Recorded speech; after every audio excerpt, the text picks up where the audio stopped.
the lights die. All 80 stories of the tower drop into black, while the city outside burns on, gold and white, like nothing at all has happened. A glass slips, shatters. Then a low concussive thud rolls up through the concrete, into the soles of her feet. Not thunder. Somebody cut the power to one building in this entire skyline. Only one. On the top floor, a woman 38 weeks pregnant presses her spine to a cold wall, both arms folded over her stomach in the oldest animal reflex there is. 3 steps away, in the dark, a man chambers around with hands that don't need light to do it. Emergency lighting bleeds up along the baseboards.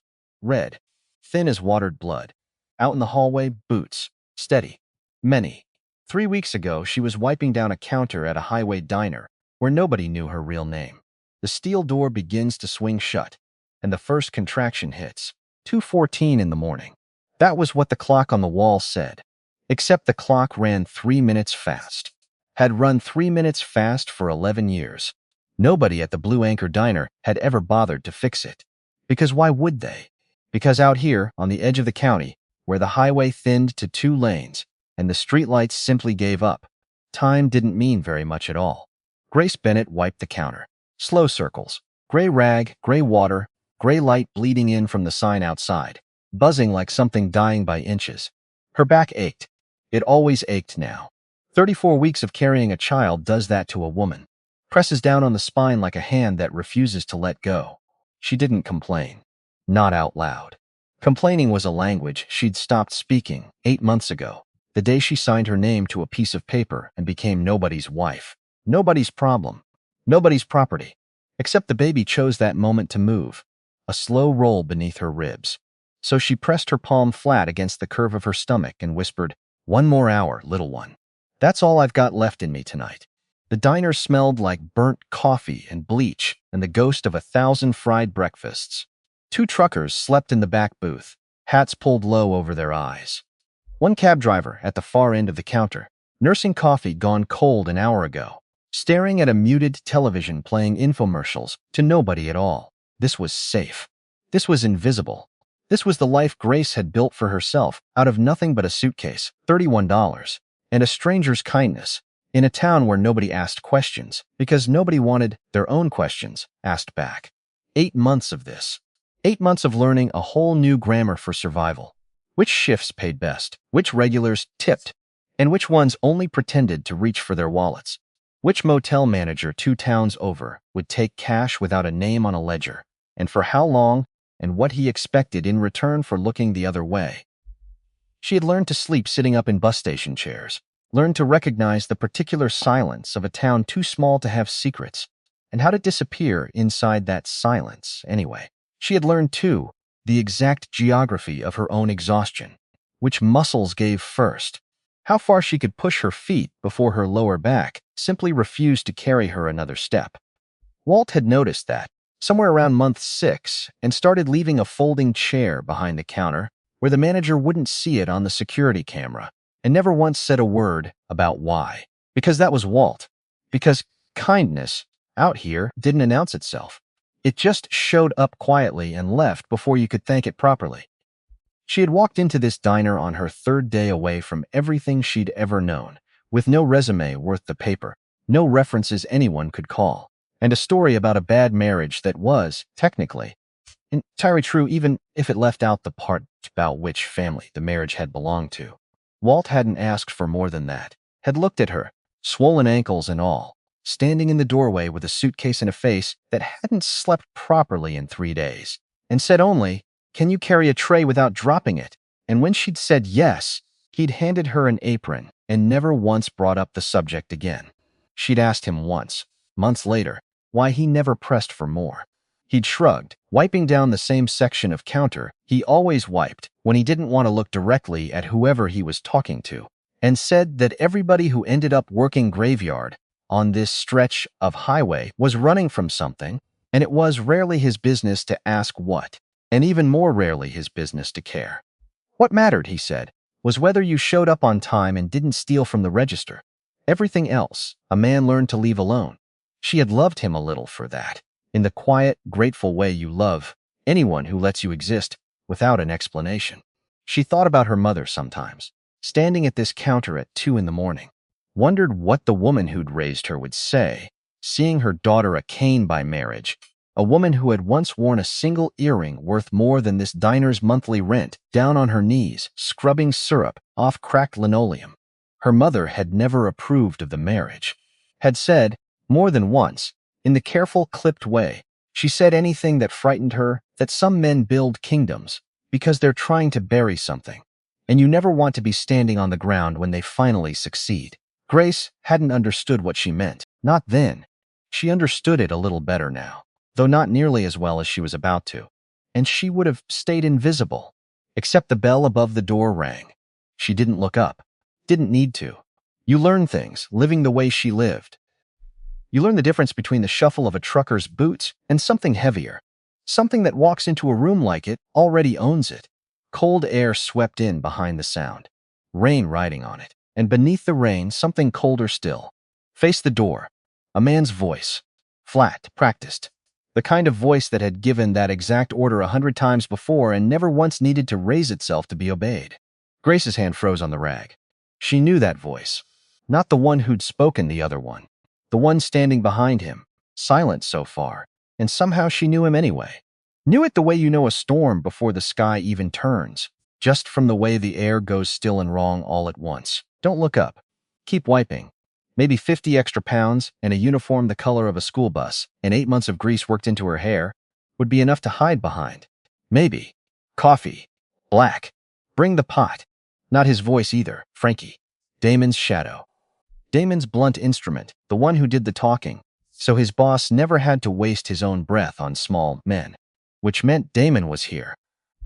Which meant the small, cheap, hard-won life she'd built, out of $31 and desperation to somewhere between 90 and 120 seconds left to live.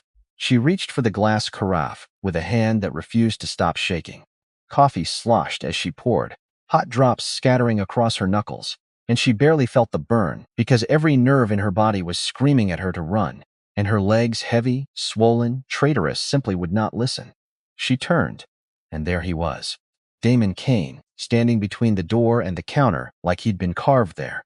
A charcoal overcoat, dark with rain across the shoulders. A suit beneath it, worth more than the diner and its register combined. His hair damp, pushed back. His jaw doing the thing it did, that terrible, unnatural stillness that the men who worked for him had learned to fear far more than shouting. He wasn't looking at her face. He was looking lower, at the swell beneath her apron, the one she could no longer hide, no matter how loose the uniform, no matter which way she angled her body behind the counter. Silence. It stretched, pulled tight enough to press against her eardrums. Even the cab driver felt it, sinking lower over his coffee like a man trying to fold himself out of existence. Then Damon's eyes moved, slow, up from her stomach, past the coffee stains on her apron, past the exhaustion carved into the hollows beneath her eyes, until they found hers. Her name almost came out of him wrong, the shape of it catching in his throat as if some other name had tried to surface first and been swallowed back down. What emerged instead was simply, quietly, Grace. Nothing after it. And somehow that single word landed worse than anything he could have shouted. The coffee pot slipped from her hand, hit the floor, shattered, sending black liquid exploding across cracked linoleum, splashing the hem of her uniform and the toe of a shoe that cost more than her monthly wage.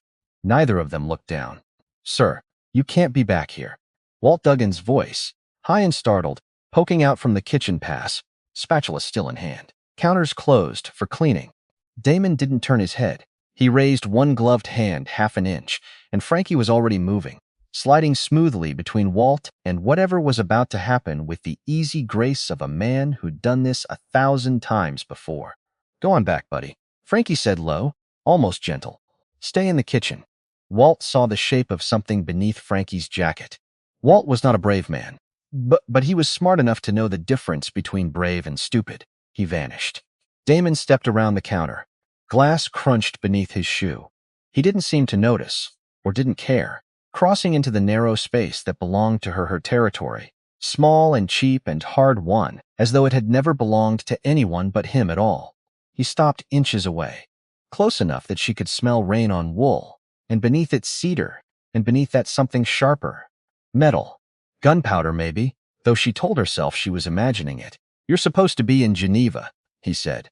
Low. Even. The voice he used right before he destroyed something.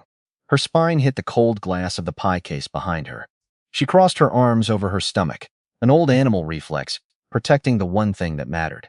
Geneva's expensive, she said. I never touched the money. I know you didn't. A muscle ticked beneath his jaw. I checked. Every week. For 8 months. That should not have surprised her. It did anyway. How far along? He asked. None of your business, Grace. We're divorced. Her chin came up, even as her voice shook. You gave up the right to ask me that. His eyes went cold in a way she remembered too well, the little warmth in them draining out like water down a rusted pipe. Do the math, he said softly. You left 8 months and 12 days ago. His gaze dropped, deliberate to the curve beneath her apron. That's not a fresh development. The lie came out before she could stop it. It's not yours. He didn't even blink, because they both knew. There had been no one else. Not during the marriage.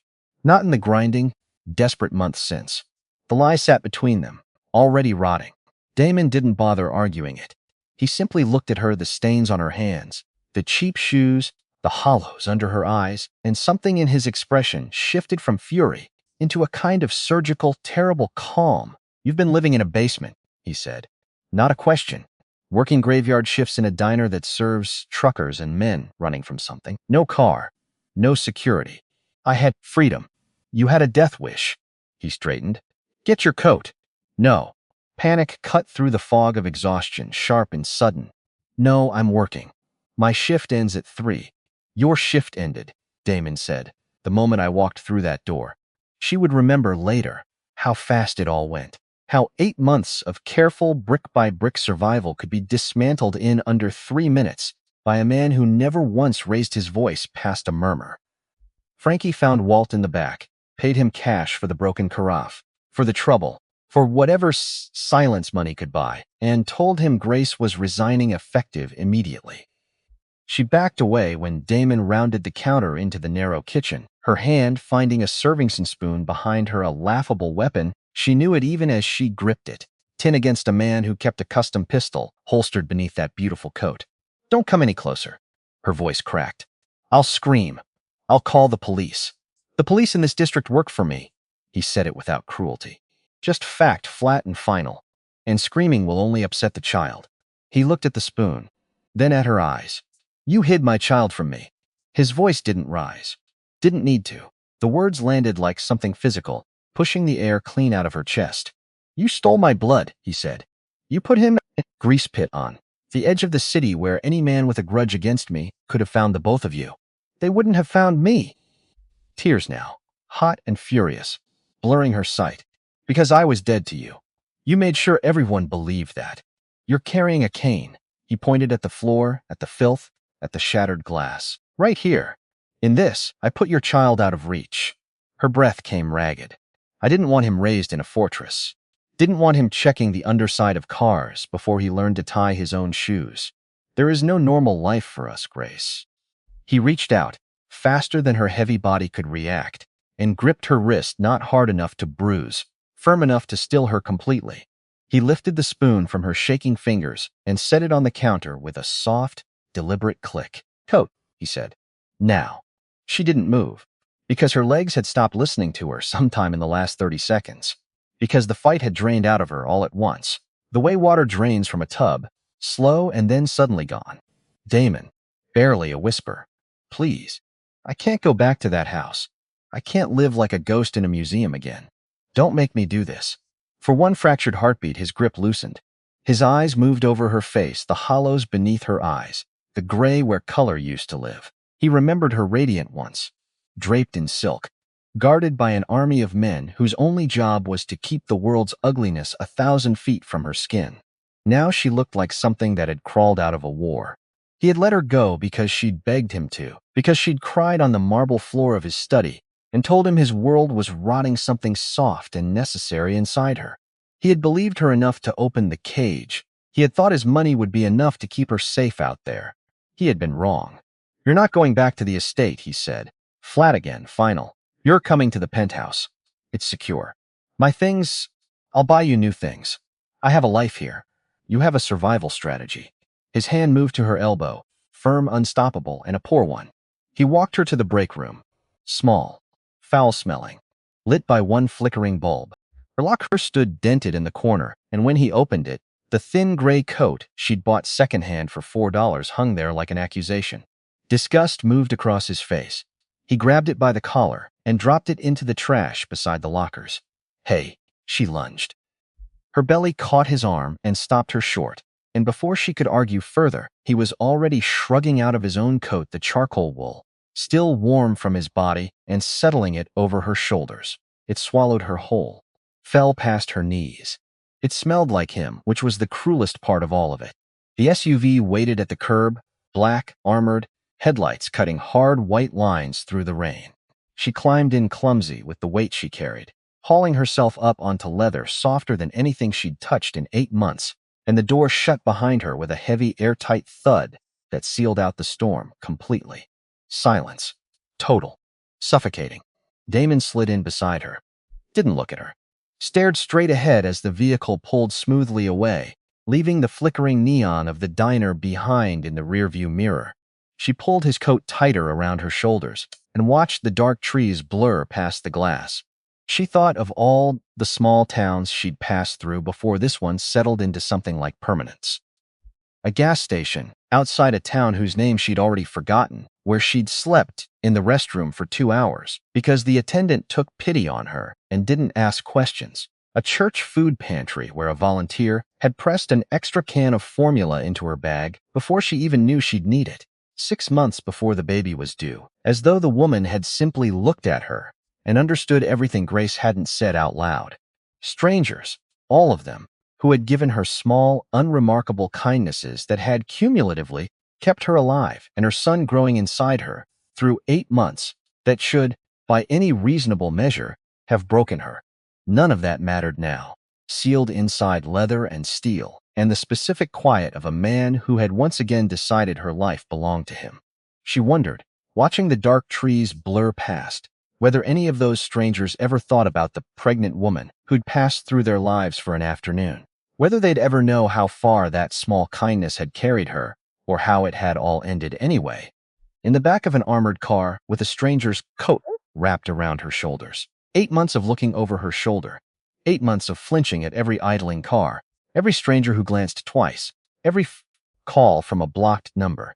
And now that the thing she'd feared most had finally happened, the fear didn't lift.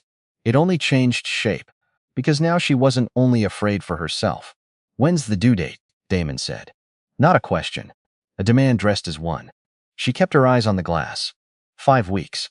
Silence, while he did the math beside her, the same cold calculation he brought to everything. "You haven't seen a proper doctor. I go to a free clinic. Defensive now. They have an ultrasound machine. He's fine, he." The word hung in the recycled air like something dropped and shattering. Damon turned his head slowly, and even in the dim wash of passing streetlights, she watched something crack across his face, the ruthless calculation fracturing, just for a moment, into something raw and unguarded and terrifyingly human. "A son," he said, barely a whisper, half prayer, half threat. Grace closed her eyes, because she had just handed him the one piece of leverage that would ensure he never let her go again, and they both knew it, and there was nothing left to do but sit inside the weight of it. "Yes," she said. His hand moved. She tensed, braced for him to grab her wrist the way he had at the diner. Instead, his palm settled gently over the curve of her stomach. Direct. Certain. Pounding. The heat of it burned straight through her uniform. "Mine," he said softly. He wasn't talking to her. He was talking to the child. "And no one will ever hide you from me again." The elevator to the penthouse didn't rattle, didn't groan the way the freight lift at the diner did. This one climbed 80 stories in total silence, and Grace stood in the corner of the brushed steel box with her arms wrapped around a stranger's coat, feeling her legs finally begin to give out beneath the weight of everything. Damon watched her reflection in the polished doors, watched the way her knees trembled. "You're pale," he said. Not concern. An assessment. "I've been on concrete for 9 hours. She didn't look at him. "I'm pregnant. Not dying." "That," he said, "is a matter of perspective." The doors opened onto glass and concrete, and a silence so total it felt like being buried alive in luxury. Floor-to-ceiling windows swallowed the storm outside. Ballistic glass, 2 inches thick, bulletproof, soundproof. Poured concrete polished to a black mirror shine. Brutalist leather furniture arranged with the precision of a chessboard. It didn't look like a home. It looked like a bunker with a view. "Sit," he said, pointing to the sofa, anchoring the center of the room. She didn't argue. Couldn't. Her body folded into the cushions without permission from her mind, sinking so low her knees rode up around the swell of her stomach. Damon didn't sit. He paced, unbuttoned his jacket, poured 2 fingers of something amber into a crystal glass, and drank it in one motion, as though it owed him a debt. The front door opened. Frankie first, then a slight gray-haired man carrying a battered leather medical bag. "Dr. Holloway," Damon said, setting the glass down with a sharp click. "Thank you for coming at this hour." Holloway didn't look tired despite the hour. He looked like a man who'd long ago learned not to ask questions his employer didn't want answered, the specific professional calm of someone who had, over the years, stitched up wounds that never appeared on any hospital intake form, and delivered at least one child before this one. Under circumstances he had clearly been trained, by long practice, never to discuss afterward. He set his bag down on the coffee table and looked at Grace properly for the first time, and something in his composed expression flickered, just slightly, at what he found there. A woman who looked less like the wife of one of the city's most powerful men and more like someone who had walked here on foot from very far away. "Mrs. Kane." "Grace," she said quietly, letting her head fall back against the leather. "Just Grace. And I don't need a doctor. I need sleep. You need both." He wrapped a cuff around her arm. Her sleeve rode up, exposing skin faintly bruised from months of bumping into counters and prep tables. Damon stood 10 feet away, arms crossed, watching the doctor's hands like a man watching a bomb. The cuff hissed as it inflated. Holloway's brow furrowed at the gauge. He listened to her back, then moved to her stomach. Grace stiffened, hands flying up instinctively. "It's all right." His voice gentled, just checking the heartbeat. He pressed a cold Doppler monitor to her skin. Static filled the room. Then a sound fast rhythmic, galloping. Whoosh! Whoo! Whoosh! Damon stopped breathing. 2 slow steps forward, his rigid posture finally cracking, eyes fixed on the small plastic device as though it held the entire universe inside it. "Heart rate strong," Holloway said, packing the device away. 150. "Good and strong." He stood, turned to Damon, and didn't soften what came next. "The baby is fine. She is not." The room went very quiet. "Her blood pressure is dangerously high," Holloway continued. "She's malnourished, dehydrated, carrying more tension in her spine than I've seen in women twice her age. If she stays on her feet another week the way she has been, she risks premature labor. And given her current state, I cannot promise her body handles that trauma well." Damon's jaw locked. He looked at Grace, something dark and possessive moving behind his eyes. "Frankie." "Yeah, boss." "Go to the diner. Burn it." "Damon." "No." Grace jerked upright, panic seizing her whole chest. "There are people there." "Walt." "I don't care about Walt. There are innocent people in that building." "You risk my son," Damon said, his voice rising for the first time, cracking the careful silence like glass, "for a minimum wage job. You starved yourself hiding from me. I starved because you froze every account I had access to." Tears spilled hot down her face. "I had nothing. You had me." He leaned close enough that his breath moved the hair at her temple. "You had an empire, and you chose a slum." He straightened, turned back to Frankie without another glance at her. "Buy the diner. Fire everyone. Then tear it down to the dirt. If she ever tries to go back, I want nothing left to return to." Sleep came for her like a fever.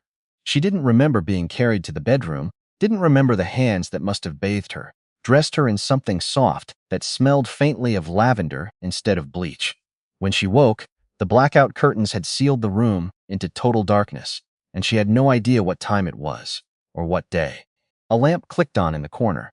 Damon sat there in a wingback chair, tie gone, top buttons undone, a tablet throwing harsh blue light across the bruised circles beneath his eyes. He hadn't slept. He'd simply sat there, watching the bed, guarding it. "Thirsty?" he asked, voice growly, stripped of the authority that had filled the room hours before. She nodded, pushed herself up against the headboard. He poured ice water and held it out. Their fingers brushed his cold, hers burning with the heat that came with the third trimester, always running hot, never comfortable. When she lowered the glass, she found him staring at her stomach again. "You look—" He stopped, started again. A man who ran a criminal empire apparently struggling to find one word that wouldn't sound like weakness. "You look like a mother." "I am a mother," Grace said quietly. "Or I will be. Soon." He leaned forward, elbows on his knees, hands clasped so tight the knuckles paled. "Why didn't you tell me? When you handed me those papers in the lawyer's office. Why didn't you say something?" She was quiet a long moment. "Would you have let me go?" The silence that followed had weight, texture. She could almost feel it pressing on her chest. "No," he admitted, voice dropping to something barely audible. "I would have burned the city to ash before I let you walk out that door carrying my child." "That," Grace said, "is exactly why I didn't tell you." She could still see it if she closed her eyes. The marble floor of his study cold through the silk of her dress. The way he'd stood over her that night, not unkind, never once unkind, just utterly unable to understand why the life he'd built for her felt less like a gift and more like a slow suffocation. She remembered the exact sound the front gate made when it closed behind the car that drove her away, a heavy, final clang, like something out of a fortress, because that was exactly what it had been.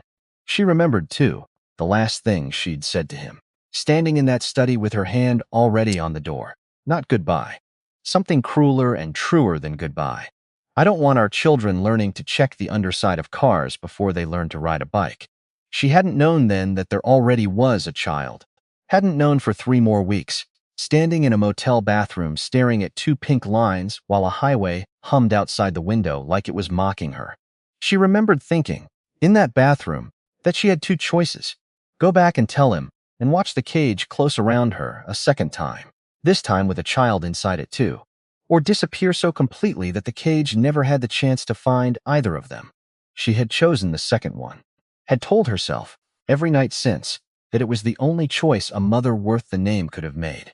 Standing here now, 8 months later, in a fortress with better locks than the one she'd fled, she was no longer entirely sure the choice had been as simple as she'd needed it to be at the time. Maybe there had never been a version of this where she got to keep both things, her son and her freedom. Maybe all she'd ever really bought herself was 8 months and a diner fire's worth of borrowed time. She set the glass down, looked around the room. The ballistic glass, the biometric locks, the 2 guards stationed outside a door built to stop a 50 caliber round. "Look at this room, Damon. It's secure. It's a cage. It's safe. I am not property." Her voice cracked but held. "And neither is this baby." He stood, paced to the window, tore the curtain back. Gray, storm-washed daylight flooded in. "You think I enjoy this? You think I want to live behind armor plating? There's a war happening down there, Grace. My own lieutenants are hungry. Weakness invites a bullet. And you think you were living some noble, independent life in that diner? You were a sitting target. They didn't find me. I found you." The words landed harder than anything he'd said all night. "And if I can find you, so can men who would use you to send me a message. They wouldn't have called a doctor, Grace. They would have cut that child out of you and left you on the linoleum to bleed." She flinched, both hands flying to her stomach. She hated him for saying it. She hated it more because it was true. "I couldn't raise him in the estate," she whispered, the fight draining out of her all at once. "I remember what it was like. Bodyguards at the grocery store. Men bleeding on the carpet at 3 in the morning. I watched you lose pieces of yourself to this business, Damon. I couldn't let my son watch his father turn into stone." He stared at her a long, agonized moment. He didn't defend himself, didn't deny a single word. "I am a monster," he said quietly, "but I'm the monster that keeps the other monsters away. And right now, that's exactly what you need." The illusion of peace lasted until noon. Grace sat at the marble island forcing down fruit and oatmeal, Damon across from her drinking black coffee, reading something on a tablet, and for one strange half hour, it almost resembled the life they used to have. If you ignored the silence, if you ignored the fear humming beneath everything like a live wire, the lock chimed. Frankie walked in without knocking, jacket open, shoulder holster visible, his face grim in a way Grace had already learned to dread. "Boss, we got a problem." "Speak." "It's the diner. I went down this morning to handle the buyout. Place was taped off. Cops everywhere." "Why?" "Hit. Professional job." Walked in around 5, right after we left. Shot up the back booths. Torched the kitchen. Grace's spoon clattered against the marble. Who? Who was hurt? Was Walt? Frankie didn't answer her. Looked only at Damon. Walt Duggan took 2 in the chest, Frankie said finally. He's dead. The dishwasher's in critical. Grace clamped a hand over her mouth. 5 in the morning. 3 hours after Damon had pulled her out the door. If she had fought harder, if she'd slipped into the storeroom instead of following him, she would be dead. Her son would be dead. She thought, absurdly, of the folding chair Walt used to leave behind the counter for her. Thought of the specific, ordinary kindness of a man who'd never once asked what she was running from, who had simply decided, without needing a reason, that a pregnant woman on her feet 9 hours a night deserved somewhere to sit when the manager wasn't looking. That kindness hadn't saved him. If anything, it had been the exact reason he'd still been in that building at 5 in the morning. Because a man like Walt didn't run from trouble that walked through his own front door, not even when the trouble was 30 years his junior and armed. She would carry that, she understood, for the rest of her life. Not as something she'd caused directly, not in any way a court or a conscience could reasonably assign to her, but as weight all the same, the specific weight of surviving something that took someone kinder than you in your place. Damon stood slowly, his face wiped clean of anything human. They were looking for her. Looks that way, Frankie said. Word got out fast. Find the trigger men, Damon said, already reaching for his jacket. Take his lieutenants. Take their teeth. Leave them in the trunks of their own cars outside his gate. Grace sat frozen, watching him hand down that order, the way another man might order lunch. The world she'd sprinted from 8 months ago had crashed through the ballistic glass and landed, still bleeding, on the marble floor between them. You're going to kill them, she whispered. I'm going to butcher them, he said, stepping close enough that his shadow fell across her lap. Because they came for my son. Because the only language those men understand is disproportionate violence. It's blood, tears spilled over. It's always just blood with you. It never ends. It ends, Damon said softly, when they're all dead. He walked to the door, stopped, looked back once. Don't let her leave this penthouse. If she tries, lock her in a room and throw away the key. Then he was gone, the steel locks engaging behind him with a heavy final click. Those 3 days moved differently for Damon than they did for the woman he'd left behind glass. He didn't sleep, not properly, not in any bed he could name afterward. He moved through a city he knew the way other men know their own hands, calling in favors he'd spent years accumulating, and never once needed to spend all at once, working through a list of names that grew shorter with every hour that passed. He didn't enjoy it. That was the part he would never say out loud to Grace. Not because it wasn't true, but because he suspected she wouldn't believe him, and he wasn't certain he could blame her. There was no pleasure in any of it, only a cold, methodical necessity, the specific grim arithmetic of a man ensuring that the price for touching what belonged to him would be remembered for a generation. He thought, more than once during those 3 days, about his father, about whether this was how it had started for him too. One necessary cruelty leading to the next, each one a little easier to justify than the last, until an entire life had been built out of nothing but justified cruelties stacked one on top of another. He told himself he was different.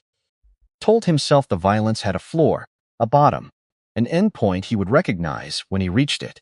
He wasn't entirely sure, by the 3rd night, that he still believed that. But he kept moving anyway, because stopping meant admitting that the men who'd walked into that diner might try again, and admitting that was a door he could not afford to open, not with a son 5 weeks from being born into a world that had already tried once to erase him before he'd even drawn breath. 3 days passed without sunlight, the storm refusing to move on. Grace paced the length of the living room in slippers that offered no relief to her swelling ankles, thinking about Walt's easy laugh, about the diner she'd never see again, about her sister, Wren. Wren was the only person on Earth who knew where Grace had gone. Grace had called her exactly 4 times in 8 months, always from a payphone, always under 2 minutes, terrified the whole time that the call itself might be a mistake she couldn't take back, which meant if someone had found her. No. She stopped the thought before it finished. Wren wouldn't. Wren loved her.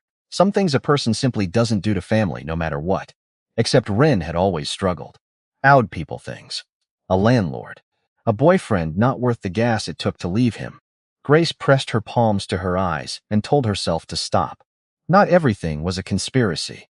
Sometimes bad things simply happened to people who didn't deserve them. She thought about calling her, just to hear her voice, just to confirm, in the ordinary, boring way sisters confirm things, that Ren was fine, that the diner fire hadn't touched her, that whatever guilt Grace was inventing in the dark had no foundation at all.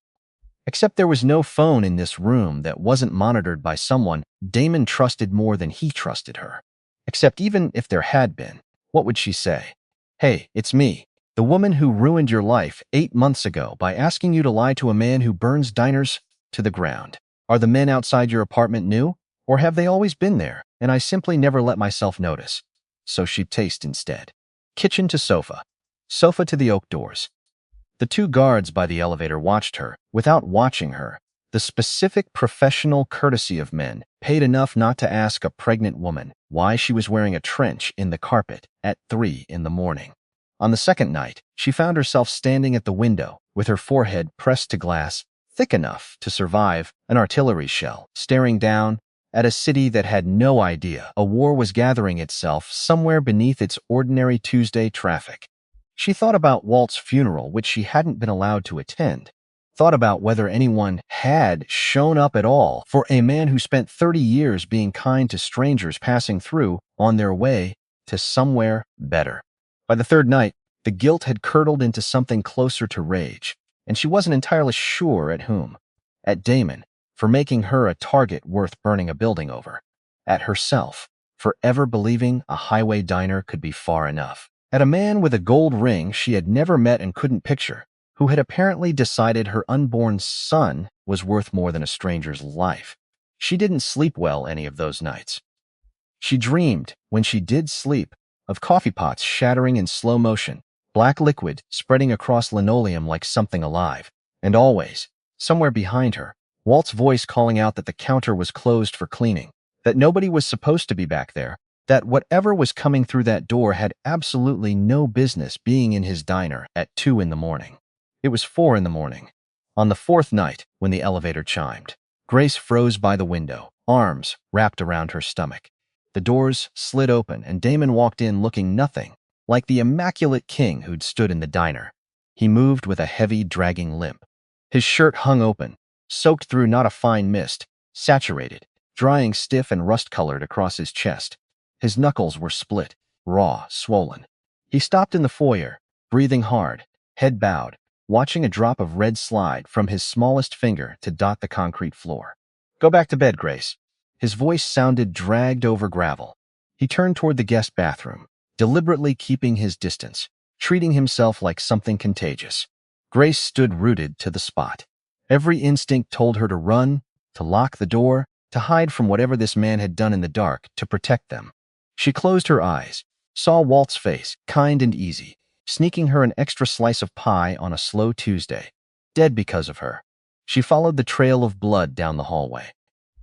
He leaned over the marble vanity, scrubbing his hands with a stiff brush. The water swirling pink. He wasn't washing anymore.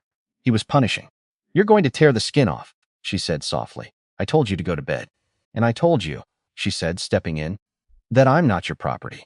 She turned off the faucet, took the brush from his unresisting hand, and he let her this violent man, neutralized entirely by the quiet presence of the woman carrying his child.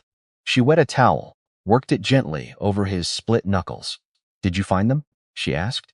Yes. His voice dropped, dangerously calm. They won't breathe again. And the man who gave the order knows now. Knows if he crosses that line again, I won't just kill his men. I'll erase his whole line. She swallowed the bile rising in her throat. You did this for me.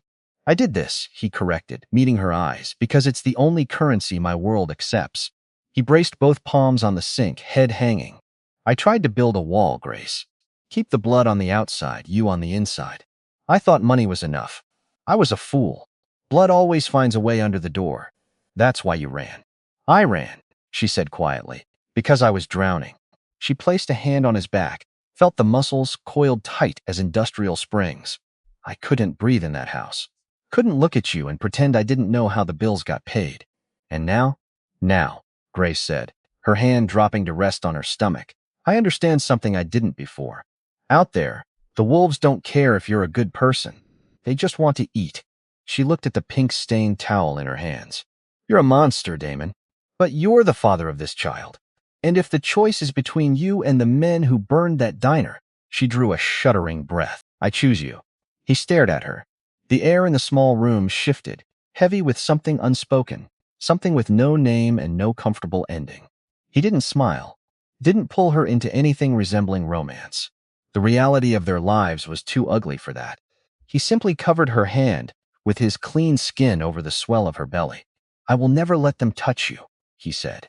A vow sealed in the blood still drying on his shirt. Never. 2 weeks passed in a strange, suspended calm. The war had gone quiet, the breathless quiet that always comes before something worse.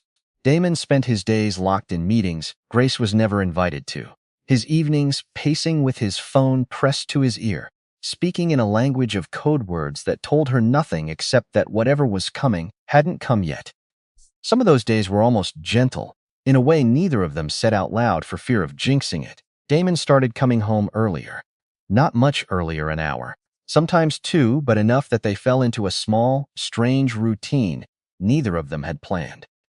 He would find her in the kitchen or the half-finished nursery, and instead of retreating immediately to his study, he would simply sit, ask about her day, as if her days weren't spent entirely inside the same 80-story cage.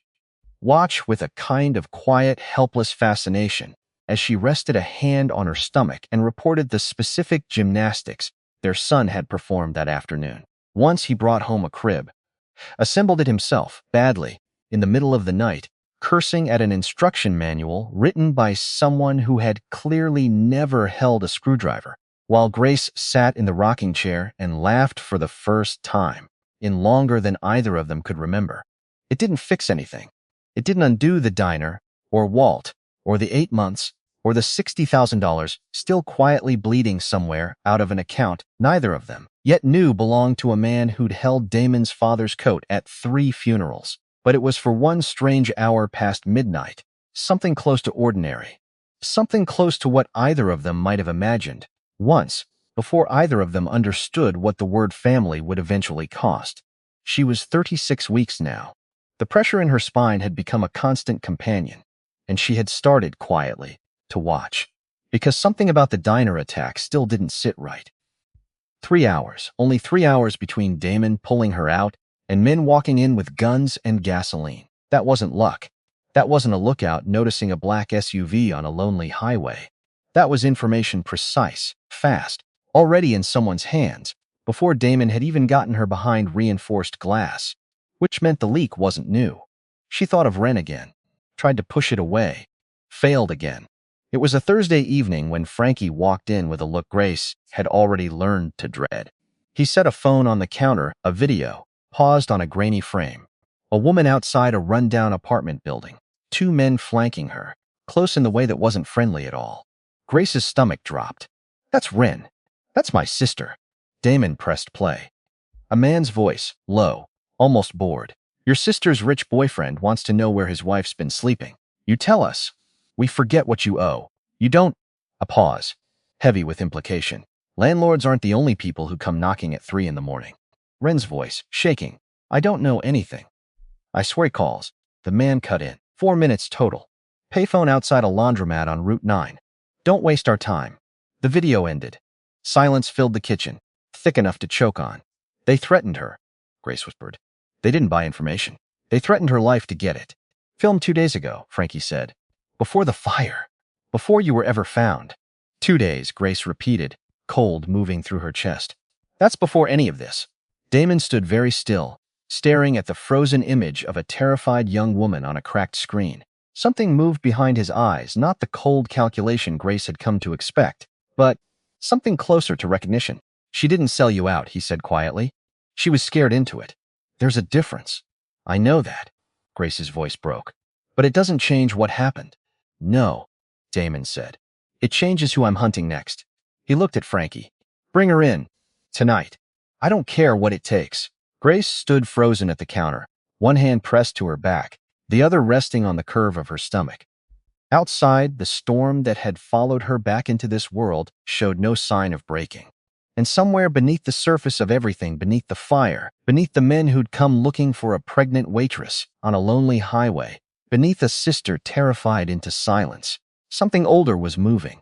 Something that had started long before Grace ever wiped down a counter at 2 in the morning. Damon reached across the counter and covered her hand with his. Whoever did this, he said, low and certain, made a mistake. What mistake? His eyes, when they met hers, held something new, not just fury, something colder, older, aimed, for the first time, not outward at some faceless enemy, but inward at his own name. They forgot, he said quietly, that some debts don't stay buried forever. He didn't explain further, and Grace, watching the storm claw at the glass behind him, understood with a certainty that settled cold in her stomach that whatever came next had very little to do with a diner on a lonely highway, and everything to do with a past neither of them had ever fully faced. Wren Bennett arrived at 11:40 that night, in the back of an unmarked sedan, a blanket over her head. 2 men she'd never met, sitting close enough on either side to count as furniture.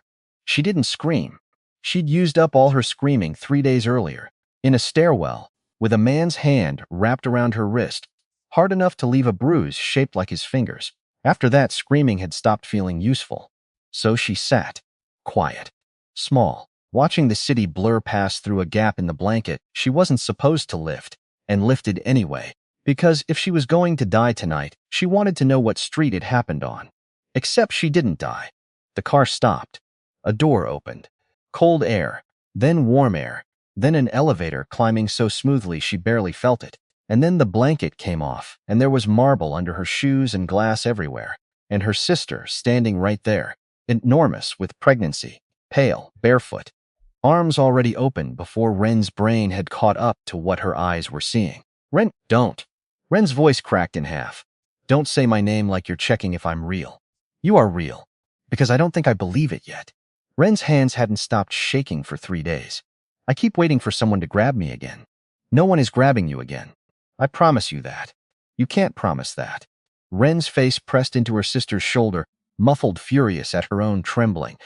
Not from inside a place like this, which was, Grace thought, an entirely fair point. They sat her at the kitchen island. Someone set a mug of something hot in front of her, and she stared at it like it might be a trick. It's tea, Grace said. Just tea. Everything in this building feels like a trick. Damon stood at the far end of the counter, arms crossed, watching the younger Bennett sister with the flat, assessing patience he brought to everything. Tell me what they looked like. Wren flinched. Who? The men, outside your building. Damon. Grace's voice, sharp. A warning. She just got here. And every hour that passes is an hour they've had to cover their tracks. He didn't raise his voice. Didn't need to. I'm not asking to upset her. I'm asking because whoever sent them is still out there. Wren wrapped both hands around the mug, staring into it like the answer might be floating on top. 2 men, one older, gray at the temples, talked slow, like he had all the time in the world, and I was wasting his. The other one had a ring. Her thumb traced a shape in the air without her seeming to notice. Big, gold, some kind of crest on it. He kept tapping it against the railing while the other one talked. Damon went very still. What did the crest look like? A bird, maybe? Wings out. I was a little busy being terrified to sketch it for you. Frankie exchanged a look with Damon that Grace caught and didn't like at all. You know that crest, she said. I know a family, Damon said slowly. That's worn that crest on every signet ring they've minted for 3 generations. Desmond Voss runs the Western Corridor. Shipping, ports. Half the freight moving through this city that isn't mine moves through him. We've circled each other for years. Traded territory, traded threats. Never traded blood.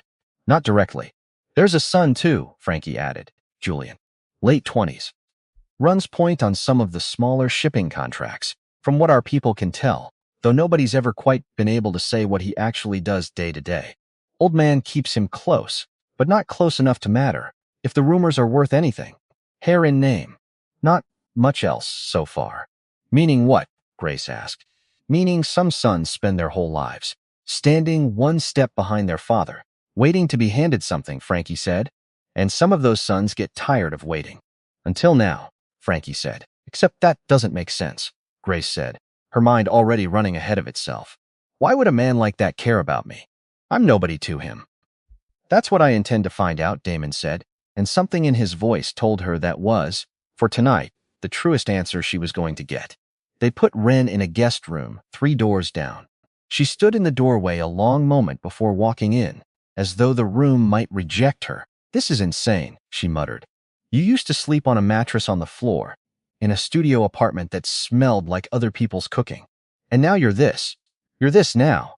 I'm not anything, Grace said, an edge slipping through she hadn't meant to let out.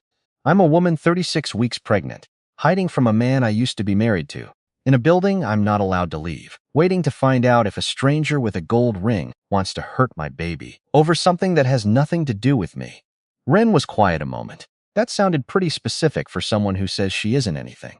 Grace let out a breath that was almost a laugh. Almost. Go to sleep, Wren. Gracie. Wren's voice dropped, all the sharp edges sanded off. I'm sorry. For whatever I told them. I don't even remember what I said. I was so scared. But I know I said something, because they knew things afterward they shouldn't have. Stop it. Grace crossed the room and took her sister's face in both hands, the way their mother used to when one of them was spiraling towards something they couldn't climb out of alone. A man threatened your life in a stairwell. That is not a betrayal. That is survival. I understand the words, Wren said. I don't know if I believe them yet. Neither did I, Grace said, pulling her into a hug. The first 100 times, someone told me the same thing. They sat together on the edge of the enormous bed a while after that, not talking, the way they used to sit on the edge of a much smaller bed as kids, back when their mother worked nights and the apartment felt too big and too quiet without her in it. Remember the thunderstorm, Wren said eventually. The one that knocked the power out for 2 days. You made me sleep in your room because I swore the closet was breathing. The closet wasn't breathing. I was 7. Everything was breathing. Wren almost smiled, the first real one Grace had seen from her since the sedan pulled up outside. You told me monsters were scared of quiet kids who minded their business. I believed you for years. I believed it too. A little, Grace admitted. It seemed like it should be true. Turns out the actual monsters just have better tailors. Wren looked around the guest room again, at the thread count, at the blackout curtains, at a life so far outside anything either of them had grown up expecting to touch. Mom would have hated this place. Mom hated anything that came with strings. Mom hated anything that came with strings attached to a man who could pull them from 80 stories up, Wren said. There's a difference. Grace was quiet a moment. She never told us why she felt that way about the Canes specifically. I always assumed it was old money, new money, some grudge from before either of us was born.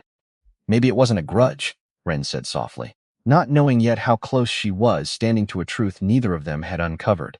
Maybe it was a warning. Grace didn't answer that. She only reached over and squeezed her sister's hand, and neither of them said anything else. For a long while, the quiet between them, finally, for the first time in days, feeling less like fear and more like something close to comfort. Down the hall, in a room with no windows and one very bright light, Frankie set a laptop in front of Damon and didn't say anything at all.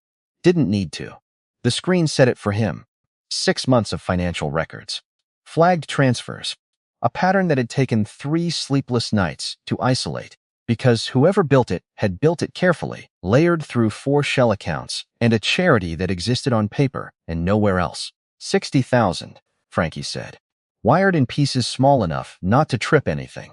Over 5 months. Routes back to our own payroll. Damon read the name twice, because the first time his brain refused it. Preston Vance. 13 years with the organization by spring. Handled the books for 3 different fronts. Stewed near the back of Damon's own wedding once, champagne glass untouched all night, and everyone had always found that endearing about him. He held my father's coat at 3 funerals, Damon said. I know, Frankie said quietly.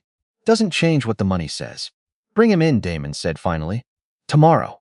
I want him comfortable first. I want him thinking he's safe. Then I want to watch his face when he finds out he isn't. The old Kane estate sat 40 minutes north of the city, behind a wall of dead ivy and a gate that hadn't opened in 3 years except for the groundskeeper's truck. Damon hadn't set foot on the property since his father's funeral. He told himself the house was just wood and stone and dust-covered furniture, that whatever needed handling could be handled from the city. That wasn't true. and he knew it the moment the gates groaned open and the gray stone came into view through the windshield. Emmett Callahan met him at the door. 71 years old, the Kane family's lawyer since before Damon was born, and his father's before that. Damon. A slow nod. It's been a while. Damon stood a moment in the entryway, looking at the staircase he'd once slid down on a silver serving tray at 9 years old, breaking his wrist and earning a lecture about dignity instead of any sympathy at all. Looking at the long hall where his father used to pace with a phone pressed to his ear, voice dropping low whenever Damon rounded the corner too quietly. He hadn't remembered any of that fondly in a very long time. He wasn't sure he remembered it fondly now either, but it landed differently than it used to. Heavier. Like a room he'd walked through 1,000 times without ever once looking down at what the floor was built on. "I need the archive room," he said finally. "My father's private files. The ones from before I was old enough to be told anything." Something shifted behind the old man's eyes. Small, almost nothing. Though Damon had spent his whole life reading exactly that kind of shift on the faces of dangerous men. Why now? "Because a man named Desmond Voss just threatened my son before he's even been born," Damon said, "and I intend to understand what my family owes him before I decide how to pay it." Emmett stepped aside from the door. "You'd better come in then. There's a great deal in that room your father never wanted you to see." It took 2 hours of file cabinets and business filings so mundane they nearly put Damon to sleep on his feet before he found it in a folder marked only with a date. A photograph, first black and white, grainy, a strip of waterfront property, with a sign reading Bennett, Freight and Storges hanging crooked from a single bolt. Bennett. Damon's hand went still, because that was Grace's name, and this couldn't be a coincidence. He turned the page and found a name typed in flat bureaucratic ink at the bottom of a property transfer. Thomas Bennett. Deceased. Cause of death, accident.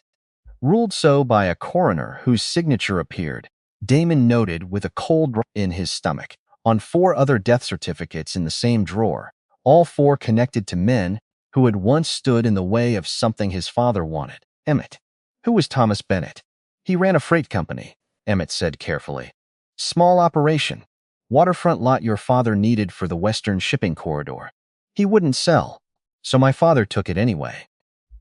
Your father did not handle refusal well, Emmett said, something cracking at the seams of his old, careful voice. Not once, in the 30 years I worked for him. Damon set the folder down with a hand gone entirely numb. 20 years ago. That's what this says. That sounds right. I have a wife, Damon said quietly, whose maiden name is Bennett, whose father died when she was 12, who has never once told me how. Emmett closed his eyes. Because I don't think she knows. I don't think anyone was ever meant to know.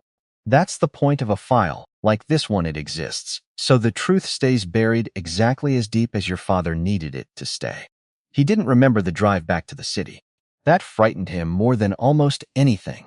The fact that 40 minutes of highway had simply vanished beneath a single sentence looping behind his eyes. My father killed her father, and called it an accident, and built an empire on top of a dead man's business.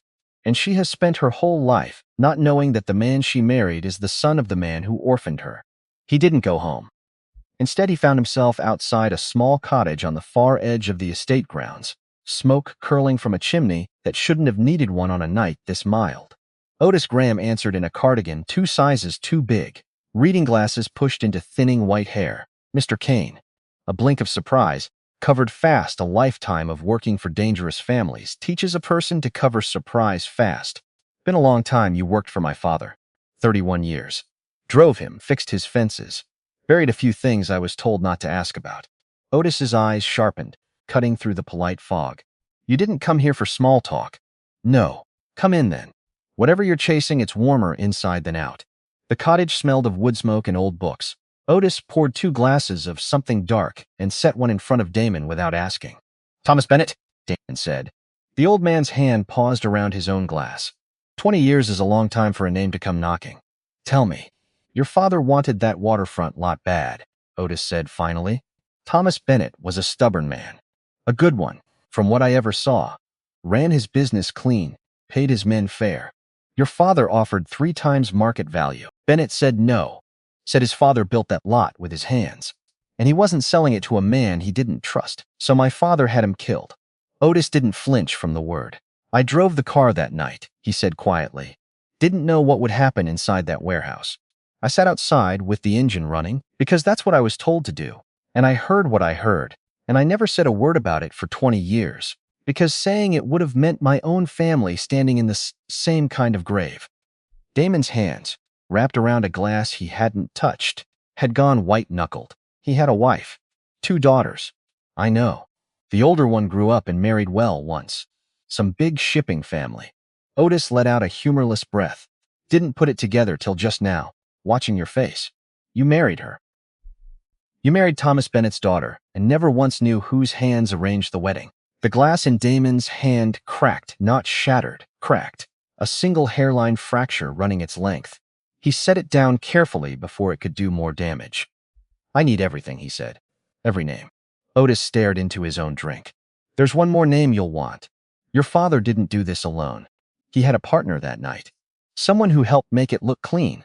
Someone who's kept that secret in his back pocket for 20 years, probably waiting for the right moment to spend it. Why, tell me this now, Damon asked. You kept it buried for 20 years. Why not keep burying it? Otis looked at him a long moment, something old and tired settling over his face. Because I'm 76 years old, Mr. Kane, and I've spent every one of the last 20 years waiting for someone to come knocking who deserved to hear it. Your father never came. Wouldn't have listened if he had. He turned his glass slowly on the table, watching the amber liquid catch the firelight. You came. That has to count for something, even this late. It doesn't undo what you did. No, Otis agreed. It doesn't. I'll carry that into whatever hole they put me in when my time comes, same as I've carried it every night since. But a man can only carry a thing quietly for so long before the quiet itself becomes its own kind of guilt. I'm tired of being quiet, Mr. Kane. Tired in a way sleep doesn't fix. Damon already knew the answer before the old man said the last name out loud, Desmond Voss. He sat in the car outside the cottage a long time before he could make himself drive, because there's a particular kind of stillness that comes over a man when the ground he stood on his whole life turns out to be built over something rotted through. Grief and rage don't arrive politely, one after the other. They arrive together, tangled, and a man can spend an hour in a parked car not knowing which one is currently strangling him. His phone buzzed. Frankie. Vance is waiting in the East office. Doesn't suspect a thing. 2 impossible truths arriving the same night. A traitor inside his own walls, feeding information to a man his father had once conspired with to erase an entire family. And the woman upstairs carrying his son, sleeping under his roof, trusting him with the one thing she had left in the world, was that family's last living proof that his father's crimes had never actually gone away, just buried. And some things, buried long enough, have a way of climbing back to the surface, no matter how deep the hole. He decided he would deal with the traitor first. Some kinds of cowardice, he told himself, were at least useful ones. Preston Vance stood when Damon walked into the East office, the way a man stands when he still believes standing shows respect, and respect buys mercy. Damon, a smile that didn't reach his eyes. Frankie said you wanted to go over the numbers personally. Sit down, Preston. He sat. Damon walked to the window instead, hands in his pockets, looking out at the city lights scattered below like something spilled and never cleaned up. You've been with me 12 years. 13. Come spring. A small nervous laugh. I still remember your first week running the books yourself. You caught an error I'd missed. Impressed the hell out of your father. Damon didn't turn from the window. Do you have children, Preston? The question seemed to catch Vance off guard, some of the tension in his shoulders easing slightly, as though the shift in subject meant the danger had passed. 2. A boy and a girl. 12 and 9. Would you burn a building down with a man's family inside it? For $60,000 if it meant keeping yours fed. The tension came flooding back into Vance's shoulders all at once. Damon, whatever this is about, you held my father's coat at 3 funerals. The laugh died. It's about $60,000, Damon said, still facing the window, moved in pieces, small enough that whoever built the trail thought it was too careful to ever get noticed. It lands eventually, in an account with your name on it. Silence, the kind with weight and texture, filling the room the way water fills a sinking ship quietly at first and then all at once. They came to me 8 months ago, Preston said, the words tumbling now. 2 men. Said they just needed information. Nothing that would hurt anyone. You told them where to find my wife. I didn't know that's what it was for. I swear, you knew enough. Damon turned from the window, his face holding nothing readable at all. And that absence was more terrifying than fury could ever have been. You knew enough to bury it 4 accounts deep. A man who thinks what he's doing is nothing doesn't bury it that deep. A man died, Damon said quietly, because of information you sold. A good man. Never hurt anybody in his whole life. I didn't pull a trigger. No, Damon said. You just opened the door and let the men with the triggers walk through it. He looked at Frankie. Take him. Somewhere quiet. I want him found eventually in a way that sends a message to anyone else doing the math on what their loyalty is worth. Damon, please. You should have thought of please, he said, already walking away, before you thought of the money. Frankie lingered a moment after Damon left, looking down at Preston Vance with something that wasn't quite pity and wasn't quite contempt either, the particular weary expression of a man who had escorted a great many people out of rooms they'd entered, believing themselves safe. 13 years, Frankie said quietly, almost to himself. You'd think a man learns better math than that, working this long around numbers. Then he hauled Vance up by the collar and walked him out, leaving the east office empty, except for the city lights scattered across an untouched view neither of them would ever look out on together again. He found Grace in the nursery, which was strange, because there was no nursery yet, just a room off the master suite, standing mostly empty, except for a rocking chair someone had moved in without being asked, and a stack of folded blankets, waiting for a crib that hadn't arrived. You've been gone a long time, she said without turning. I had things to handle. Wren told me about the accountant. Preston Vance. 13 years. He leaned in the doorframe, suddenly aware of how heavy the day had gotten. He held my father's coat at 3 funerals. Grace turned, studying his face the way she used to, back when she believed she could read every thought behind it. You look like something happened. Something more than Vance. He didn't answer right away, because there's a particular kind of cowardice that dresses itself up as timing. Not now, it whispers. She's carrying enough already. Except things were never going to be calmer. He understood that now, standing in a half-empty nursery, with a truth heavy enough to crack ribs. I went to the estate today, he said. My father's estate. Voss. He said the name carefully, like handling something sharp. I needed to understand why a man I've circled for years suddenly cares enough about you to burn a diner off a highway nobody's heard of. Grace's hand went still on her stomach. And did you find out? He crossed the room, knelt in front of her chair, close enough that she couldn't look away even if she wanted to. Grace, what do you remember about your father? Her whole body went rigid. Why are you asking me that? Please, just answer. I was 12. He ran a freight company on the waterfront. He died in an accident, a crane malfunction, they told us. My mother never talked about it. Not once in 20 years. Her voice had gone thin. What did you find? He held her hands in both of his. It wasn't an accident. Your father refused to sell his land to my father. His voice broke, just once, on a word he had never expected to say about his own blood. My father had him killed, and made it look like nothing at all. The room went completely silent. Grace stared at him, her face not moving. At all, no shock, no grief, nothing.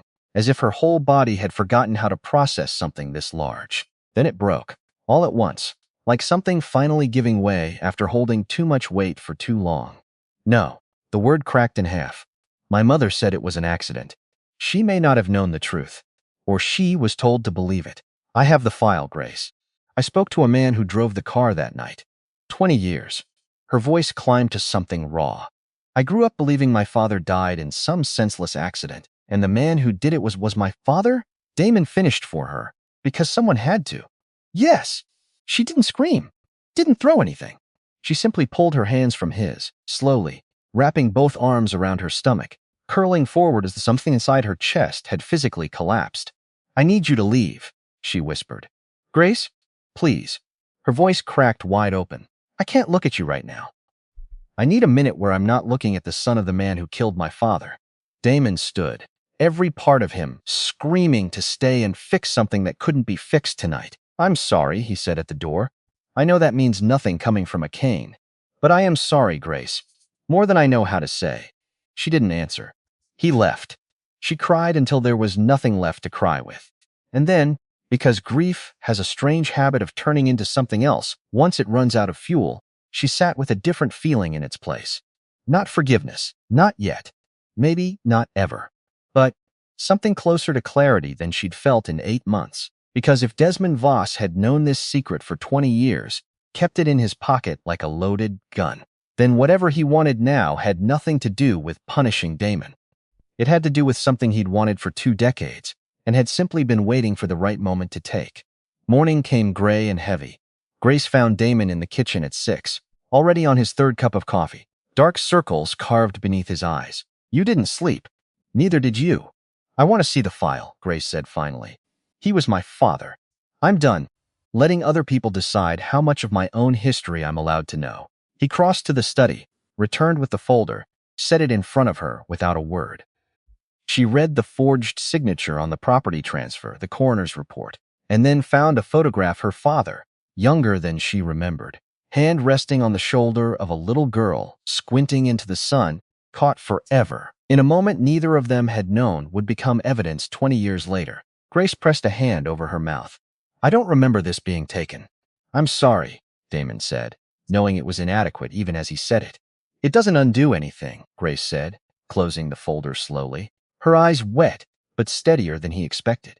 But it explains something I've wondered my whole life. Why my mother flinched at the Kane name. Why she made us move 3 times before I turned 15. Always further from the water, like the water itself might reach out and take something else from us. She knew, or she suspected enough to be afraid, and she carried it alone until it finally killed her too, in its own slow way. That evening, Wren appeared at the study door, holding a battered cardboard box she'd asked Rourke to retrieve from a storage unit outside the city, the last of their mother's belongings, packed away 6 years ago and never once opened since the funeral. I couldn't stop thinking about what you said, Wren told her, about Mom knowing something. I kept a few of her things. Never went through most of it. Didn't have the stomach. They sat on the floor of the nursery together, sorting through folded dish towels and a chipped porcelain bird and a stack of photographs curling at the edges, until Grace's hand found an envelope tucked into the lining of an old jewelry box, yellowed and sealed, and addressed to no one at all. Inside was a single folded letter in their mother's careful handwriting, dated 3 years after their father's death. Never sent, perhaps never even meant to be found. If anything ever happens to me before I can tell you both properly, your father did not die by accident. I have never had proof, only instinct. And a man's instinct is worth nothing in a courtroom, but a mother's is worth everything to the daughters she is trying to protect. I moved us because I was afraid, and I never told you why. Because I did not want you carrying a fear you couldn't do anything about. I am sorry if that was the wrong choice. I made it out of love, the only way I knew how. Grace read it twice before her hands would stop shaking enough to pass it to her sister. Wren read it in silence, tears sliding down her face without a sound, and for a long moment neither of them said anything at all. 2 grown women sitting on a nursery floor, holding a dead woman's fear in their hands 20 years too late to do anything about it. Except finally understand it. She knew, Grace whispered. She really knew. Voss knew too, didn't he? That's why he's doing this now. I believe so. Grace's mind worked, sharp despite the exhaustion. Then he's not doing this for revenge. He's doing it because my father's land is worth something to him. This baby, her hand moved to her stomach. This baby is the only living thing that could ever legally challenge whatever your father built on top of what he stole. Something in Damon's chest went cold and clear, the fog of grief burning away. That's exactly it. He's not trying to hurt our son. He's trying to use him. A blood claim old enough and clean enough to take that corridor away from me, without ever firing a shot. Grace was quiet a moment, watching him, something else surfacing behind the strategy, now that the immediate shock had passed. Damon, when Frankie brought you Preston Vance's name, when you found out what he'd done, what exactly happened to him? Damon didn't answer right away, which was answer enough. I need you to say it, Grace said. Not because I don't already know the shape of it. Because I need to hear you say it out loud to me, without softening it. He's dead, Damon said quietly. I gave the order myself. A man who worked for you 13 years. Who held your father's coat at 3 funerals. A man who sold your location to people who burned a building with Walt still inside it. I'm not defending him. Grace's voice was steady, though her hands weren't. I'm asking you to understand what it does to me. Watching you decide who lives and who doesn't, with the same voice infused you used to order coffee. I chose you over the men who came for us. I meant that. But I need you to understand that choosing you doesn't mean I've made my peace with what choosing you actually requires. What do you want me to say, Grace? That I'll stop. That I'll hand this territory to the first man who threatens my family and hope he shows the same mercy back? I want you to admit that it costs something, she said, every time. Not just to the men on the other end of it. To you. I've watched you scrub your hands raw in a bathroom sink because some part of you already knows that. I just need you to say it, instead of only showing it to me in the dark when you think I'm not paying attention. He was quiet a long moment, and when he finally spoke, his voice had lost some of its usual certainty. It costs something, he said, every time. I don't know how to build the life you want without occasionally being the man I am. I'm trying to find where those two things stop canceling each other out. I haven't found it yet. That's honest, at least, Grace said. It's a start. Frankie found them an hour later, heads bent over a legal pad, covered in Damon's fast handwriting. You two look like you're planning a war, Frankie said. We are, Grace said, without looking up. Frankie's eyebrows lifted slightly at the plural pronoun, at the fact that this woman, 36 weeks pregnant, hunted, grieving a father she'd never known she'd lost twice, was sitting at this counter, contributing to strategy instead of hiding behind ballistic glass, waiting for men to decide her fate around her. Voss requested a meeting, Frankie said. Neutral ground. Says he wants to talk terms before things get uglier than either of us can afford. He knows I found the file, Damon said quietly. You're not going alone, Grace said immediately. Grace, I am not asking. I've spent 8 months running from men like this. I'm done sitting in a fortress waiting to find out what's decided about my life without me in the room. You're 36 weeks pregnant. I'm aware. His grip on her hand tightened. Not the meeting itself. That's too dangerous, and I won't move on that.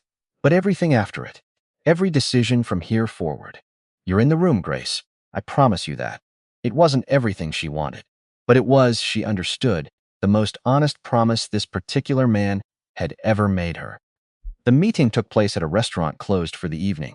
Voss's choice, Voss's territory, white tablecloths, and a long view of the harbor he clearly loved to watch. Damon arrived with Frankie a half step behind him.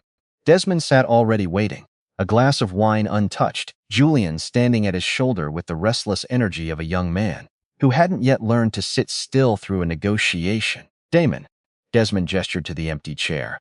Warm, almost friendly. The warmth of a man who has already won and is simply enjoying the last minutes before he says so out loud. I'll stand. I imagine you've had quite the week, Desmond said. Discovering things about your father even he probably hoped would stay buried. You knew. I helped bury it. No hesitation, no shame, said the way. Another man might mention the weather. Your father and I were partners, once in more ways than history remembers. Thomas Bennett stood in the way of something we both wanted. Your father handled the problem. I handled the paperwork. Desmond set his glass down with a soft click. Now, I want what should have belonged to my family 2 decades ago. If your father hadn't decided to keep the whole prize, instead of sharing it with the man who helped him take it, I want the child's claim to that corridor. A Bennett heir, legally recognized, backed by documentation your own father so helpfully preserved. It would take one court filing to unravel 20 years of your family's legitimacy. I'd rather not go that route. Messy. Public. Bad for everyone's business, including mine. So, what's the alternative?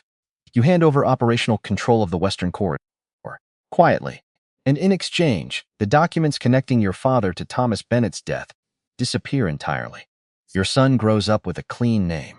And if I refuse, then I file the claim, Desmond said simply, and take considerably more than the corridor.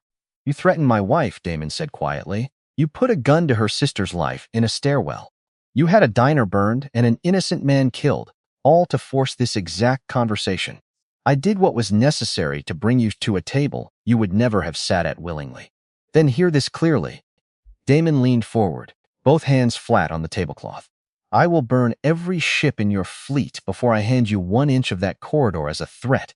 If you want it, take it from me the way my father took it from Thomas Bennett, and you will not enjoy what happens to any man who tries. You sound very certain for a man who only learned his father was a murderer 2 days ago. I've had 2 days to get used to the idea. Damon's voice didn't waver. You've had 20 years. I'd think carefully about which one of us that actually favors. Desmond studied him a long moment, something almost like respect flickering behind the cold calculation in his eyes. Your father would never have said something like that to me. He would have negotiated, found a number, found a way to make the problem quietly disappear the way he made Thomas Bennett quietly disappear. I'm not my father. No, Desmond agreed softly. You're proving that rather emphatically tonight. Whether that turns out to be a strength or a weakness remains to be seen. Desmond's smile didn't waver. We'll see. Debs collect interest, Damon. 20 years of it, in my case. Grace was waiting in the car, exactly as promised, hands wrapped tight around each other in her lap. She had spent the last 40 minutes doing arithmetic of her own, every scenario in which this meeting ended badly, every version of tonight in which the door of that restaurant opened, and it wasn't Damon walking back out, or wasn't Damon walking back out unhurt. She had made herself a list of what she would do in each version, called Rourke first always, then Emmett Callahan, then, God help her, she would have found some way to finish what Damon had started tonight herself, because she was done being the only person in this story who simply waited to find out what happened to her. She read the answer on Damon's face before he said a word. He wants the corridor, she said. He wants everything, Damon said. The corridor's just the opening offer. If I don't give it to him, he files the claim publicly, uses our son's bloodline to unravel my family's legitimacy in open court. And if you do give it to him, then he wins anyway. Just quieter. Grace was silent, watching the harbor lights slide past. There's a third option. We take the claim to court first, before he can. Publicly, on our own terms. Expose what your father did. Expose Voss's part in covering it up, and let the whole rotten history come out into daylight, where neither of them can use it as a weapon anymore. Grace, that would destroy everything my family built. Good, she said. Sharp enough to cut. Because what your family built was built on my father's murder. I'm done protecting a legacy that was never worth protecting. I'd rather watch it burn in the open than let a man like Voss use it to steal my son's future in the shadows. Damon stared at her and in that moment understood something he hadn't fully let himself accept until now. The woman beside him was not the fragile, hunted thing he'd pulled out of a diner. She never had been. She was Thomas Bennett's daughter. Stubborn, unwilling to sell what mattered most, no matter the price offered, the same as her father had been 20 years ago in a warehouse that had cost him his life. It's dangerous, Damon said. If we go public, Voss won't wait for a courtroom. I know, but I already lost my father to men exactly like the two of you. I'm not interested in losing anything else quietly. Not this baby. Not myself.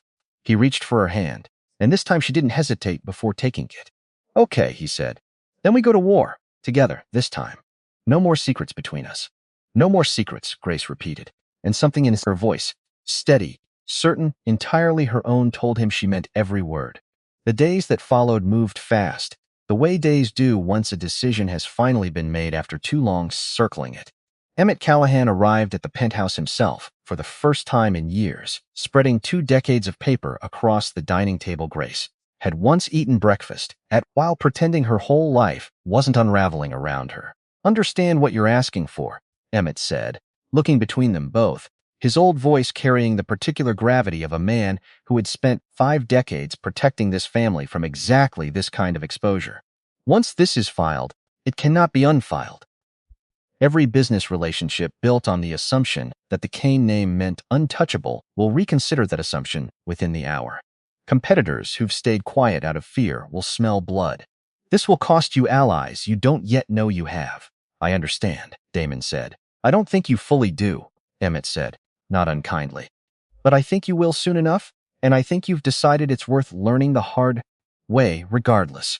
He turned to Grace. And you? Are you prepared for your father's death to become a matter of public record? For strangers to read about it, form opinions about it, argue about it, in comment sections you'll be tempted to never look at again? I've spent 20 years not knowing the truth, Grace said. I'd rather have it known and argued about than buried and pretended away. At least this way it's real. At least this way it happened to somebody, instead of just quietly disappearing the way he did. Emmett studied her a long moment, something that might have been approval passing behind his tired eyes. Your father, from what little I ever knew of him, would have appreciated that answer considerably, more than he'd have appreciated being avenged quietly. They worked through the night, Emmett cross-referencing property records against the coroner's file, Damon pulling banking documents that traced Voss family money laundered through 3 decades of shipping contracts, Grace reading every page twice, unwilling to let a single detail pass without her own eyes confirming it first. By morning, the filing sat complete on the table, between them 60 pages that would, within a week, unravel 20 years of quiet arrangement between two families who had spent that entire time pretending they weren't standing on the same grave. Rourke doubled the security rotation. Grace's mornings belonged to Dr. Holloway, who noted with visible concern that her blood pressure had climbed under the strain of everything. You need rest, he told her. Real rest. Not the kind you take between crises. I'll rest when this is over. Your son doesn't know there's a war happening, Holloway said gently. He only knows his mother's heart rate has been elevated for days, and eventually his body responds to that, whether either of you is ready or not. It was Wren who noticed it first. 3 days after the meeting with Voss, sitting at the kitchen island with coffee she'd finally stopped flinching at, she looked up from her phone with a strange expression. Gracie, does the name Julian Voss mean anything to you? Grace's head came up sharply. Where did you hear that name? He followed me. On one of those social apps, months before any of this happened. I didn't think anything of it at the time. Wren turned the screen around a young man, expensive suit, standing at some gala, with the restless energy of someone who wanted, badly, to be seen as more important than he currently was. When did he follow you? Grace asked. Wren checked, and her face went pale. 6 months ago. That's before any of this started. Before the men in the stairwell. Grace's stomach dropped. 6 months. Before Damon found her at the diner. Before the fire. Before any of the last 3 weeks had even begun. Which meant Julian Voss, or someone working for him, had been watching the Bennett sisters, long before Grace had ever wiped down a counter under a flickering neon sign. Damon needs to see this, Grace said, already reaching for her phone. Now. Damon stared at the frozen frame of Julian's face and felt something cold settle in his chest that had nothing to do with grief and everything to do with strategy. 6 months. Before any of this. So this was never just Desmond reacting to opportunity, Grace said from the doorway. Julian is his son. His heir, not an errand boy. If he was tracking my sister's movements months before you ever found me, that's not a father sending his son to handle logistics. That's a son building something of his own. Something his father might not even know about yet. If that's true, Damon said slowly, we're not facing one enemy in that family. We're facing 2, each convinced he's the one steering the war. And that, Frankie said grimly, is usually when things get considerably more dangerous. Divided enemies don't negotiate clean. They compete. Outside beyond the ballistic glass, the storm that had followed Grace back into this world 24 days ago finally showed the first real signs of breaking a thin gray light, bleeding through clouds that had refused to move for what felt like a lifetime. It didn't feel like relief. It felt, if anything, like the held breath before something worse. Which Voss? That was the question now. Not whether the family wanted to destroy them that stopped being a question the moment a burning diner made the evening news under a headline that got the victim's name wrong. The question was, which man behind that name actually held the gun? Because a father and a son moving toward the same target don't always walk the same road. And a war fought against 2 enemies, wearing one last name, is a different animal entirely from a war fought against one. Damon stood at the window of his study at 4 in the morning, watching the last of the storm drain out of the sky, turning the image of Julian Voss over in his mind like a coin he couldn't decide how to spend. Frankie knocked once and let himself in. You should see this. The footage came from a dock camera 3 miles up the coast, time-stamped 2 nights earlier, a private boat. Small, not on Desmond Voss's registered fleet, 2 men unloading crates in the dark, and standing on the dock supervising. Hands in his coat pockets was Julian, alone. No security detail. No sign of his father's men. What's in the crates, Damon asked. Working on it. But this dock isn't Voss territory. Whatever Julian's doing out here, he's doing it somewhere his father can't see. Damon leaned closer to the screen. Because there's a look a man gets on his face when he's building something for himself instead of executing someone else's plan. He'd seen that look before in mirrors, in his own father's eyes across a dinner table decades ago, the hunger of a son who no longer wants to inherit a kingdom. He wants to take one. He's not carrying out his father's war, Damon said slowly. He's planning his own. Grace found him 20 minutes later, still hunched over the frozen frame. Something's wrong, she said, not a question anymore. Julian's operating alone. Off his father's books. Unregistered boat, unregistered dock, crates I can't identify. She crossed the room slowly, one hand pressed to the ache in her back. He followed my sister 6 months ago. Before you found me. That's not a man reacting to his father's war, Damon. That's a man who's been planning something of his own, since before either of us knew there was a war to plan for. His father wants the corridor, Damon said, thinking it through. Legitimately, through the child's claim, through paperwork clean enough to survive a courtroom, a patient man's plan. Julian's not patient. If he's operating off the books, planning something his father doesn't know about.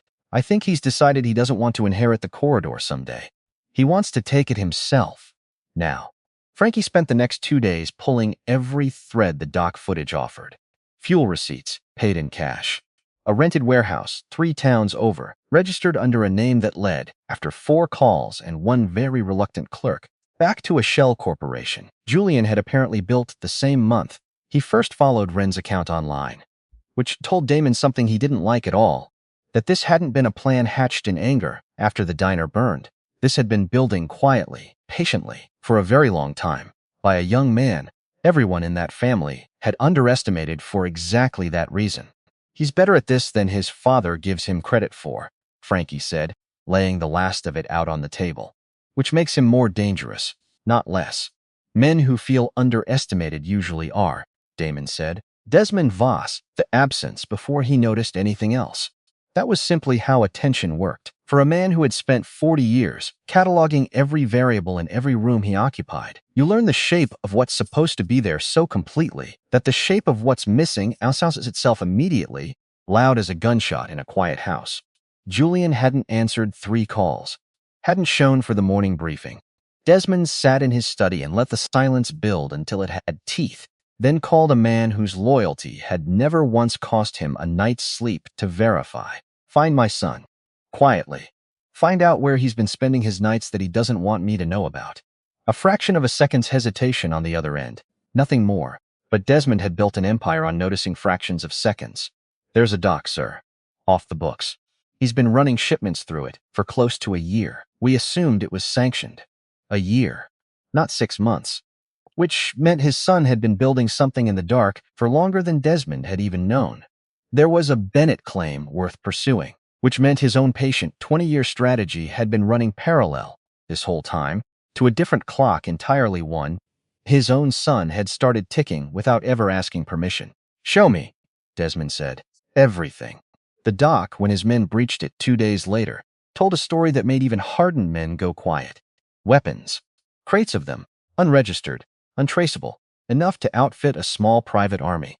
Financial records showing payments flowing from 3 accounts Julian had built entirely on his own, funded by selling information to rival organizations for the better part of a year, buried near the bottom of a locked cabinet. Surveillance files on Grace, on Ren, on Damon Kane's entire security apparatus, mapped with a precision that suggested Julian had been tracking this family's every movement long before his father ever mentioned the word Bennett at a dinner table. Desmond sat with the files spread before him and felt something he hadn't felt in decades. Fear, not for himself. For the empire he'd spent his whole life building, which his own son, his heir, his blood, the boy he'd taught to shake a hand and never blink first, had apparently decided to burn down from the inside. He thought of the boy, at 8 years old, standing on this very dock, demanding to know how a ship stayed afloat when it was made entirely of something that should sink. He'd explained displacement to him, then, patiently, the way a father explains any of the small physical miracles a child assumes are magic until someone bothers to show them the mathematics underneath. Julian had listened with his whole small body, leaning forward, Hungry for the answer, the way he'd once been hungry, for every answer his father had, back before hunger curdled into something else entirely. Desmond wondered, sitting there with a folder full of his son's secret war spread across his desk, exactly when that hunger had changed shape. Whether he'd missed the moment, or simply chosen not to see it, the way a man chooses not to see the first hairline crack in a foundation, because acknowledging it means admitting the whole structure needs rebuilding. "There's more, sir," the man at the door said. "The weapons aren't defensive. They're staged for an offensive strike, and the target listed in his planning documents is the Kane penthouse. He's planning to hit it directly, bypass the courts entirely, take the child himself, raise the claim under his own name." Desmond sat very still in the chair his own father had once occupied, understanding, with a clarity that arrived like a physical blow, that the son he'd spent 30 years shaping into a weapon had finally decided to point it at the man who forged it. Grace went into the 38th week, the way a soldier crosses into enemy territory, aware, cautious, every sense pulled taut. Dr. Holloway came twice that week, instead of once, his brow furrowing deeper each visit over the numbers on his monitors. "Your blood pressure's climbing again," he said, folding his stethoscope away, with more force than the gesture required. "I've delivered babies in worse circumstances than this, and I won't pretend otherwise. But if labor starts early, under this much stress, it can move fast, faster than either of us might be ready for. I need you to trust me when the moment comes, whatever room we're standing in when it happens." Something cold moved through Grace at the way he said, "Whatever room we're standing in," as though he already suspected the answer wouldn't be a hospital. "You think it's coming soon," she said. "Not a question." "I think stress and time have a way of arriving together," he said finally. "I'd rather you be prepared than surprised." Wren had taken to sitting with Grace during these appointments, holding her hand through the parts that made her flinch, and afterward she took to sitting on the balcony with Rourke instead, the two of them watching the city without talking much, which suited them both. Rourke wasn't a man built for conversation. Wren, in the weeks since the stairwell, had found she preferred people who didn't require much of her in the way of words. "You don't have to babysit me," she told him one evening, when he'd appeared, as he always did, a few minutes after she'd stepped outside alone. "Not babysitting," Rourke said. "Making sure nobody with a gold ring on his finger decides your balcony access is a security gap. That's a very polite way of saying babysitting." "Could be." He almost smiled, which for Rourke was the equivalent of another man laughing out loud. "You handled that stairwell better than most grown men I've trained. Handle their first real scare. I threw up twice after. So did most of them," Rourke said. "Difference is you got back up afterward and kept functioning. That's the part that matters." Wren didn't say anything for a while after that, just watched the lights below, and something in her chest tight and coiled. Since the night the blanket came off her head in this very building loosened. Just slightly, for the first time in weeks. Rourke had been with the Kane organization 11 years and had never once questioned an order that came directly from Damon's mouth, which was why the order that came 3 days later landed with particular weight. "Triple the rotation," Damon said. "Nobody in or out without two-man verification, including staff. Including anyone who's worked here longer than a year, because Vance worked here 13 and it didn't stop him. You think Julian's moving soon. I think a man who's spent a year building an army in secret doesn't sit on it indefinitely. And I think my son being born is somewhere on his timeline. A newborn claim is worth more to him alive and in his possession than it is to us. Protected behind glass, he hasn't found a way through yet." The days that followed took on a texture Grace recognized from the earliest weeks of this whole ordeal, the particular, humming stillness of a building preparing for something it refused to name out loud.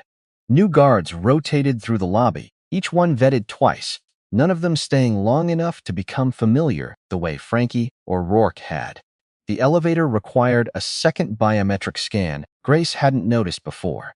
A small red light blinking beside the panel that she found herself watching every time the doors opened, as though it might one night simply fail to turn green.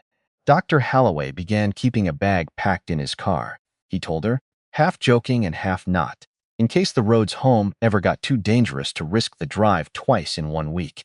Wren stopped going out onto the balcony alone, not because anyone told her to, but because she'd started noticing the way Rourke's eyes tracked the rooftops across the street whenever she stepped outside, and decided some instincts were worth trusting even when nobody had explained them to her directly. Grace felt it too, low and constant, a hum beneath her sternum that never quite resolved into full panic, and never quite let her rest either. She told herself it was only the ordinary anxiety of the final weeks of pregnancy, magnified by everything that had already happened to her in this building. She wasn't sure she believed herself. Some part of her, the same part that had known, standing behind that diner counter weeks ago, exactly what kind of silence preceded a bell above a door, understood that whatever was coming had already started moving toward them, and no amount of doubled security rotations would slow it down for very long. The night before, unremarkable in every way that mattered until it wasn't, they had sat together on the nursery floor arguing gently about names. Damon wanted something with weight to it, a name that could carry an inheritance without buckling under it. Grace wanted something ordinary, something a teacher could call across a schoolyard without anyone in that schoolyard ever needing to know whose son he was. He doesn't need a name that announces him, she said. Running her thumb along the edge of the crib Damon had assembled so badly 2 weeks earlier. He needs a name that lets him be a person first. And second, he can decide what to be. That's rather the whole point of everything we're doing, isn't it?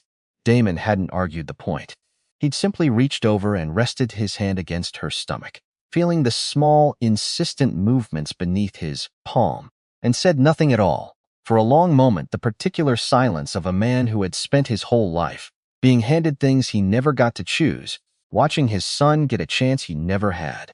Neither of them could have known, sitting on that floor with paint samples and half a dozen crossed-out names scattered around them, that it was the last quiet evening they would get before everything came apart. It happened on a Tuesday, 9:15 in the evening, rain threatening without ever committing, the city skyline blazing gold and white below the ballistic glass, in a way that almost for one unguarded moment looked peaceful.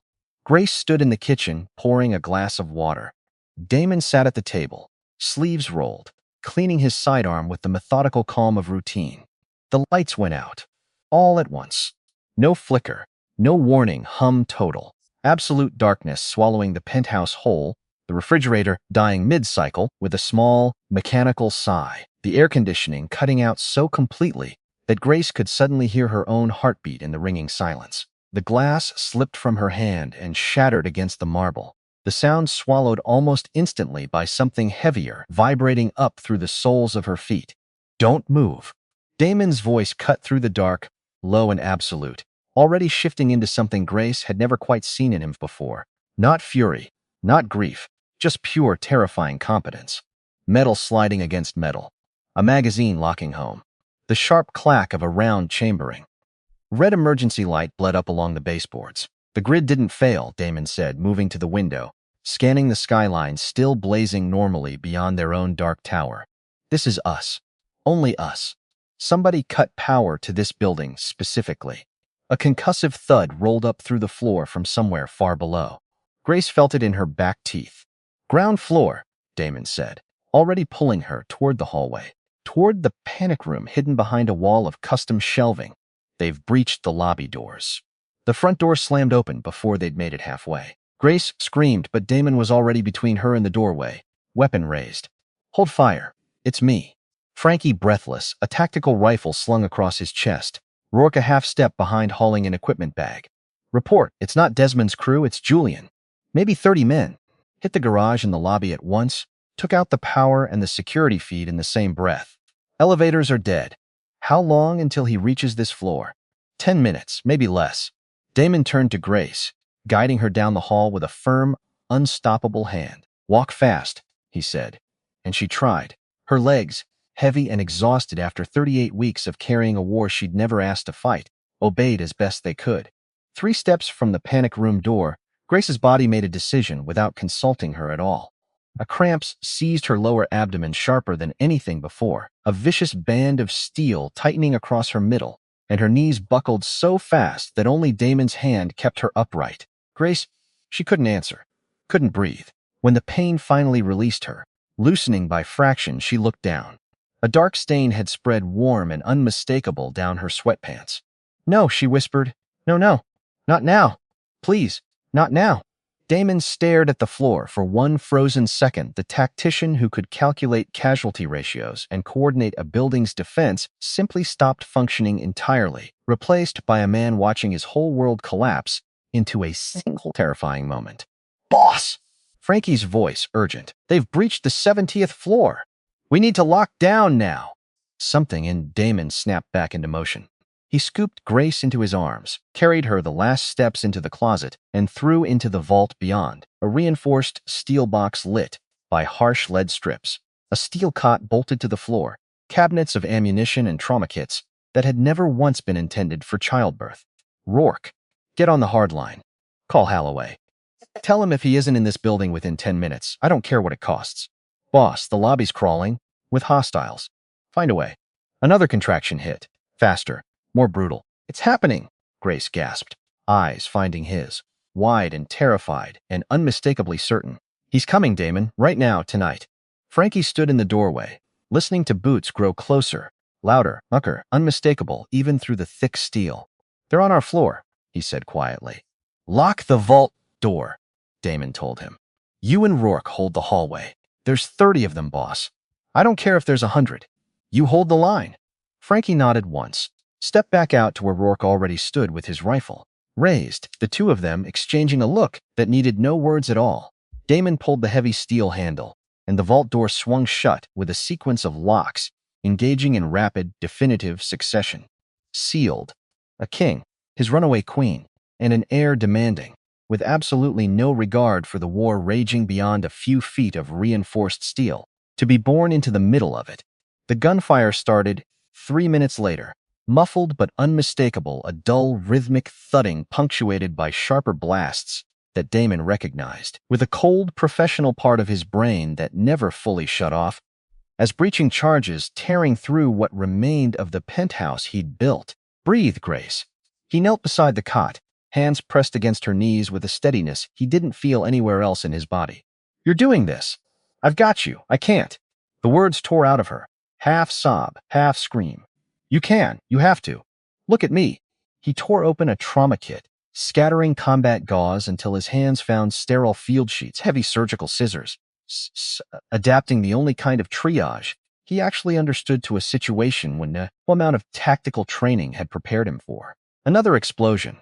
Closer. Dust sifted from the ceiling in a fine gray rain. "They're going to get in." Grace's voice climbed toward panic. "They're going to kill Frankie. They're going to... Look at me." He gripped her face between both hands. "No one is getting through that door. You focus on me. You focus on our son. Push." Out in the hallway, Frankie and Rourke were losing. Not immediately, not without cost. 13 years of loyalty had trained Frankie to fight past the point most men would call reasonable, and Rourke had never once retreated from a position Damon needed held. But 30 men against 2 is a math problem with only one honest answer. They had known each other longer than either of them had known Damon. In truth, 2 kids from the same rough stretch of the city who'd found their way into the organization within a year of each other, back when Damon's father still ran things, and both of them were young enough to think the money was worth whatever it cost. They'd buried friends together, stood as best man at each other's weddings, back before Frankie's marriage fell apart, and Rourke's never quite got the chance to start. Neither of them had ever said out loud what the other one meant to him, because men like that generally didn't. But if either had been asked, on a calmer night than this one, who he'd take a bullet for without a second thought, there would have been exactly one honest answer. Tonight, it seemed, they might both get the chance to find out whether that answer held. "Fall back to the bedroom door." Rourke shouted over the gunfire, dragging Frankie half a step as a round tore through the drywall inches from his shoulder. Last line before the vault. Rourke took a round through the meat of his forearm somewhere in the second minute of that stand, and didn't stop firing long enough to acknowledge it, just shifted his grip and kept the corridor covered, while Frankie reloaded beside him, both men breathing hard, both men doing the same silent arithmetic about how many magazines were left between them and how many men were still coming. "This is a bad trade," Frankie muttered, more to himself than to Rourke. 2 of us for 30 of them. Never said it was a fair fight. Rourke said. Said we'd hold it. A grenade flash, not frag, small mercy went off somewhere near the elevator bank. And for 3 or 4 seconds, neither man could see or hear anything beyond a high, ringing whine, and a wall of white light burned into the backs of their eyes. They fired anyway, blind, into the space they knew the hallway occupied, because standing still in that kind of light was its own kind of death sentence. When the ringing faded, 2 more bodies lay closer than either of them liked. A figure appeared at the end of the smoke-choked corridor. Tall, unhurried. Julian Voss. No mask, no hesitation, stepping over the men who'd tried to stop him. "Where's Kane?" he called out. "Where's the woman?" "You don't have to die for a man who's already lost," Julian called, almost conversational. "I only want the child. Hand him over when he's born, and everyone else walks away breathing." "Funny," Frankie shouted back, reloading with hands gone steady through pure force of will, considering the last 20 men who walked in here, promising the exact same thing, are currently bleeding out on your boss's carpet. Inside the vault, the world had reduced itself entirely to pain and blood, and the sound of a woman fighting harder than she'd ever fought for anything. "Almost there," Damon said, his voice cracking under a weight it had never carried. "He's almost here." She drew one more ragged, desperate breath and pushed with everything left in her, every ounce of fear, exhaustion, and hard-won survival instinct poured into a single final effort, until the pressure vanished all at once and a sharp, piercing cry cut through the heavy air of the vault, louder than the gunfire outside, truer than anything either of them had heard in weeks. Damon stood at the foot of the cot, holding a tiny, writhing weight in hands still stained from a war he hadn't finished fighting. And for the first time in his entire adult life, he forgot how to breathe. His son, furious already, face flushed, dark red, small fists punching at the cold, sterile air of a bunker, built to survive a war that had somehow found its way inside the one place he'd sworn nothing would ever reach him. The armor Damon had built around himself his whole life, the armor his father had forged, the armor that made him the most feared man in this city, cracked, shattered, and fell away completely. He wrapped the baby in a sterile trauma sheet, moving with a gentleness that felt almost impossible for hands that had, 20 minutes ago, been assembling a firearm with mechanical precision, and knelt beside Grace's head, lowering their son onto her chest. Grace pulled the small, warm weight against her skin and wept, burying her face in dark, damp hair that smelled like nothing she had ever known before, pure, new, and impossibly alive. For a moment, nothing else in the world existed. Not the smoke bleeding under the vault door. Not the sound of men dying 20 feet away on the other side of 6 inches of steel. Just the weight of him against her chest, the frantic little pulse of his heartbeat, finally on the outside of her body instead of hidden beneath it, and the specific animal relief of a mother who has done the one thing her body was built to do, under conditions no mother should ever have to do it in. "Look at him," Damon whispered, kneeling beside them both, one hand hovering just above his son's back, as though afraid touching him too firmly might undo the miracle of him. "Grace, look what you did." "What we did," she corrected, voice wrecked and hoarse and, for the first time in weeks, something close to happy. He didn't argue the point. He simply pressed his forehead to hers, the 3 of them folded together on a steel cot bolted to concrete, in a room built to survive bombs, and for exactly as long as the gunfire outside allowed it, none of that mattered at all. Outside the door, the gunfire had changed rhythm. Fewer shots now. Closer together. The specific deterioration of a losing position, and Damon knew that sound the way he knew his own pulse. "Stay here," he said. "Lock it behind me. Don't open this door for anyone but me or Frankie's voice. Damon, I have to end this. Tonight, before he takes anything else from either of us." He kissed her forehead, then the crown of his son's head, so lightly it barely registered as contact at all. Then he stood, picked up his weapon, and slipped through the vault door, sealing it again behind him with a heavy click that Grace felt in her chest more than heard with her ears. The hallway beyond looked like something out of a war Damon had only ever read about in his father's old files, smoke thick enough to sting the eyes, drywall shredded to lace, the copper smell of blood mixing with spent gunpowder. Frankie lay against the wall near the bedroom door, one hand pressed hard against a wound in his shoulder, weapon still gripped in the other. Rourke crouched beside him, firing controlled bursts down the corridor. "You shouldn't be out here, boss. How many left? Maybe 8, 9. Julian pulled most of them back toward the stairwell. He knows we're running low. Where is he? As if summoned by the question, Julian's voice carried down the smoke-filled hallway, unhurried, almost amused. Kane. I heard the baby cry through 3 inches of steel. Congratulations, by the way. A son. That's a legacy worth fighting for, isn't it? Damon stepped forward, weapon raised. You came here alone. Off your father's books. Which means whatever you think this is, your own family doesn't even know you're doing it. Julian stepped into view, weapon lowered but not holstered, his tactical vest streaked with dust and someone else's blood. My father spent 20 years being patient, building a claim through paperwork and courtrooms, and lawyers billing by the hour. Do you know what patience gets a man in this business, Kane? A corner office and a view of a harbor. He's too afraid to actually sail out into.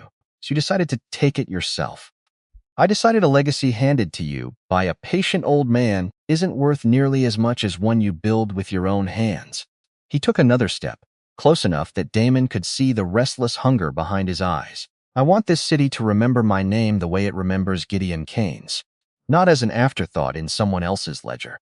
By kidnapping a newborn, by claiming what's legally his. A legitimate Bennett heir, raised under my protection, that's not kidnapping. That's correcting 20 years of theft your own father committed. And when he's grown, Damon said quietly, when he's old enough to understand exactly what you did to get him, do you think he'll thank you for it? Julian didn't answer right away. Something in his silence told Damon he'd landed closer to a nerve than either of them expected. It doesn't matter what he thinks of me eventually, Julian said, though something in his voice had gone thinner. It matters what he inherits.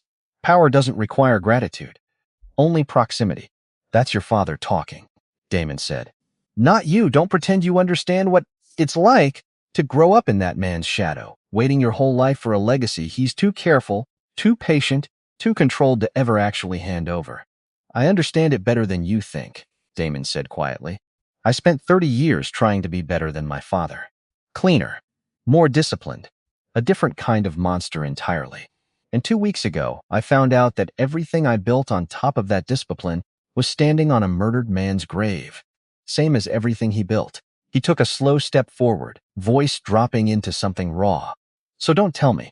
I don't understand inheriting a shadow, Julian. I've been living in one my entire life. The difference between us is I didn't decide to become the thing that cast it. Julian's jaw tightened. For one long moment, something almost like doubt crossed his face. Then it was gone. Pretty speech, he said, coldness returning all at once. But I didn't come here for a conversation about fathers. I came here for the child.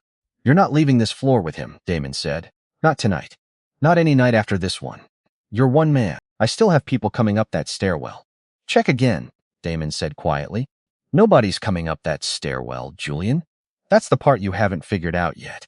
This ends with just the two of us, whether you like the odds or not. Something in Julian's face flickered the first real crack in the composure he'd worn since he stepped into the corridor. The sudden, unwelcome arithmetic of a man realizing his army had already evaporated behind him. He raised his weapon. Damon was already moving.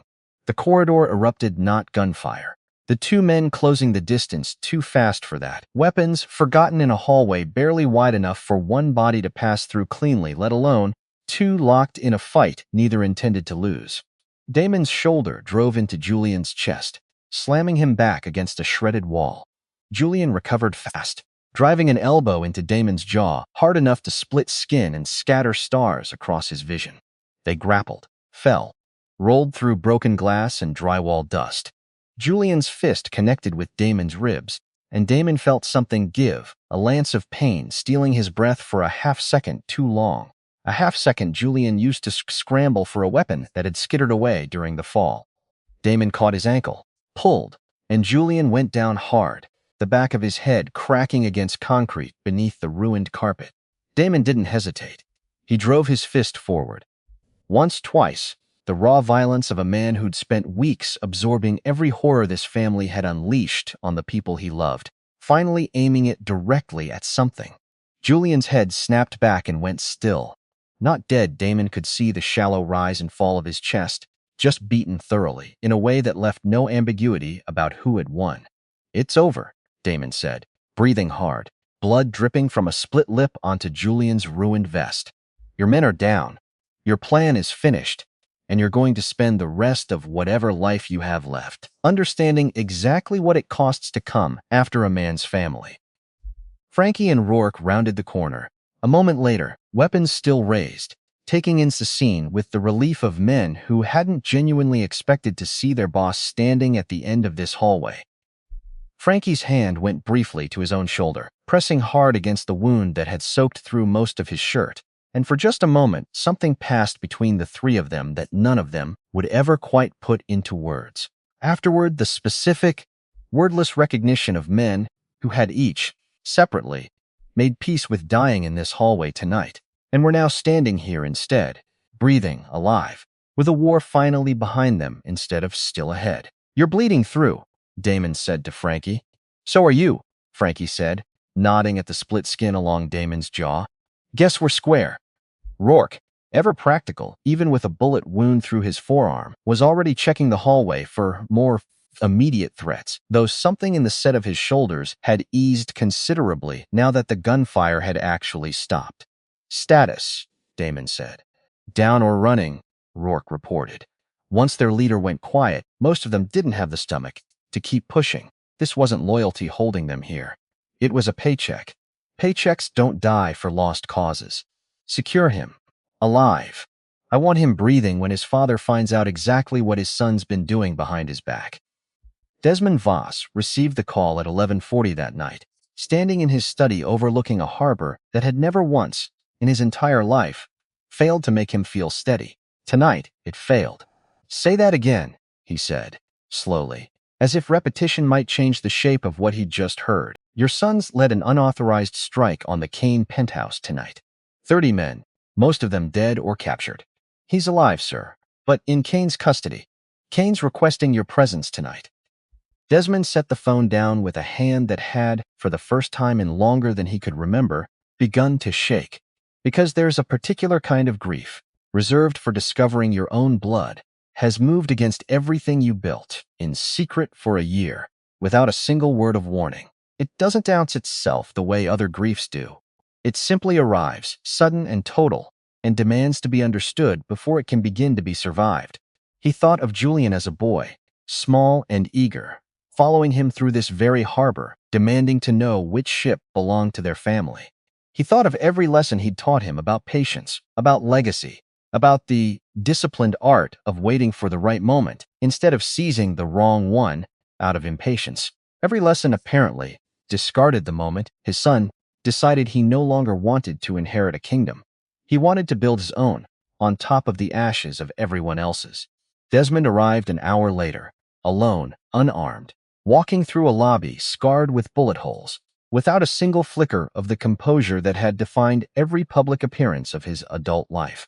Damon met him in what remained of the living room, Julian bound in a chair between them, conscious now, jaw swollen. Father, quiet, Desmond said. Not loud. Simply final, the way a door closes. He looked at his son a long moment. How long? Julian didn't answer. How long, Desmond repeated, something cracking in his voice, just enough to reveal the grief beneath the fury. A year, Julian said finally. A little more. You built an army behind my back for a year.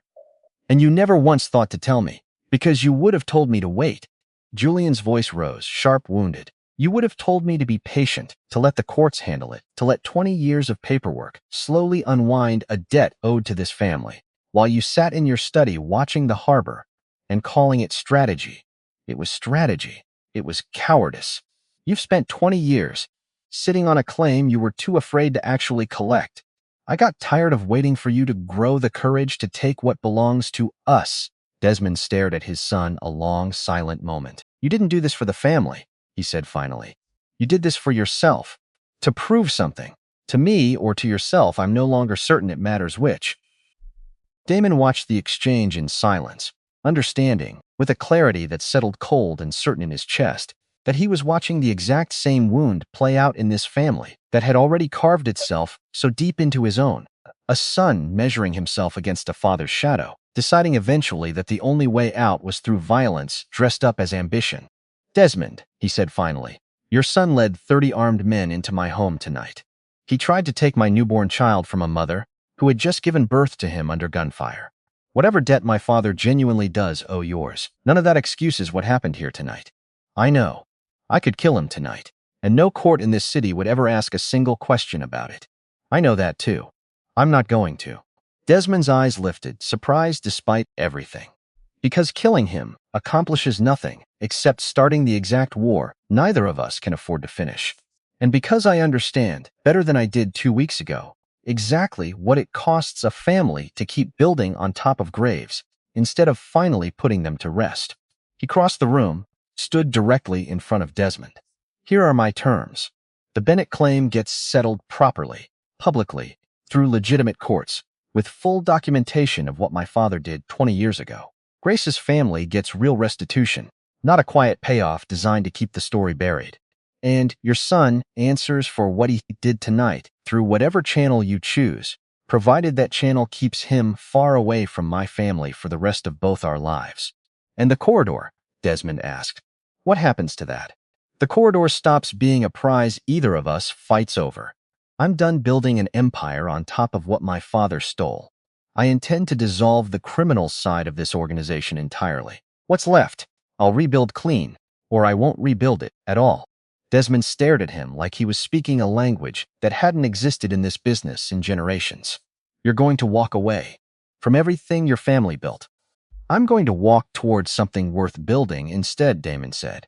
For my son, so he never has to stand in a room like this one, 20 years from now, discovering what his father was willing to do to keep a throne warm for him. Desmond was quiet a long moment, looking at Julian, then at the ruined room around them, then, finally, at Damon. You realize what you're giving up. Men in our business don't simply announce they're done and walk away unscathed. There will be people who see this as weakness, people who try to take advantage of it. Let them try. Damon's voice held no bravado, only certainty. I've spent 30 years being the most feared man in this city. I've learned, in the last month, that fear doesn't actually protect anyone. It just delays the reckoning. I'd rather build something that doesn't need fear to survive. And if it fails, if this honest version of your family's business collapses in a year, and you're left with nothing but the wreckage of an empire you dismantled for a principle, then at least it will have failed as something I could look my son in the eye about, Damon said. That's a trade I'm willing to make.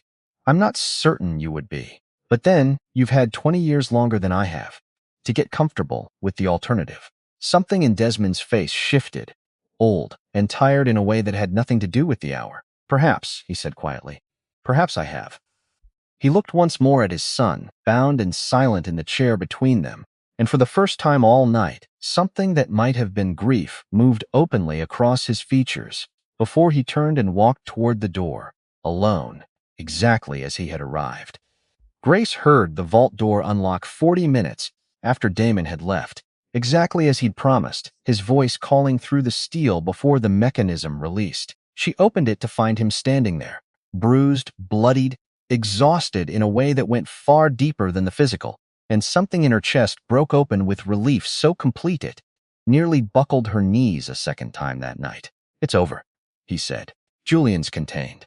Desmond knows everything. Tonight, at least, it's over. She didn't ask for details. There would be time for details later.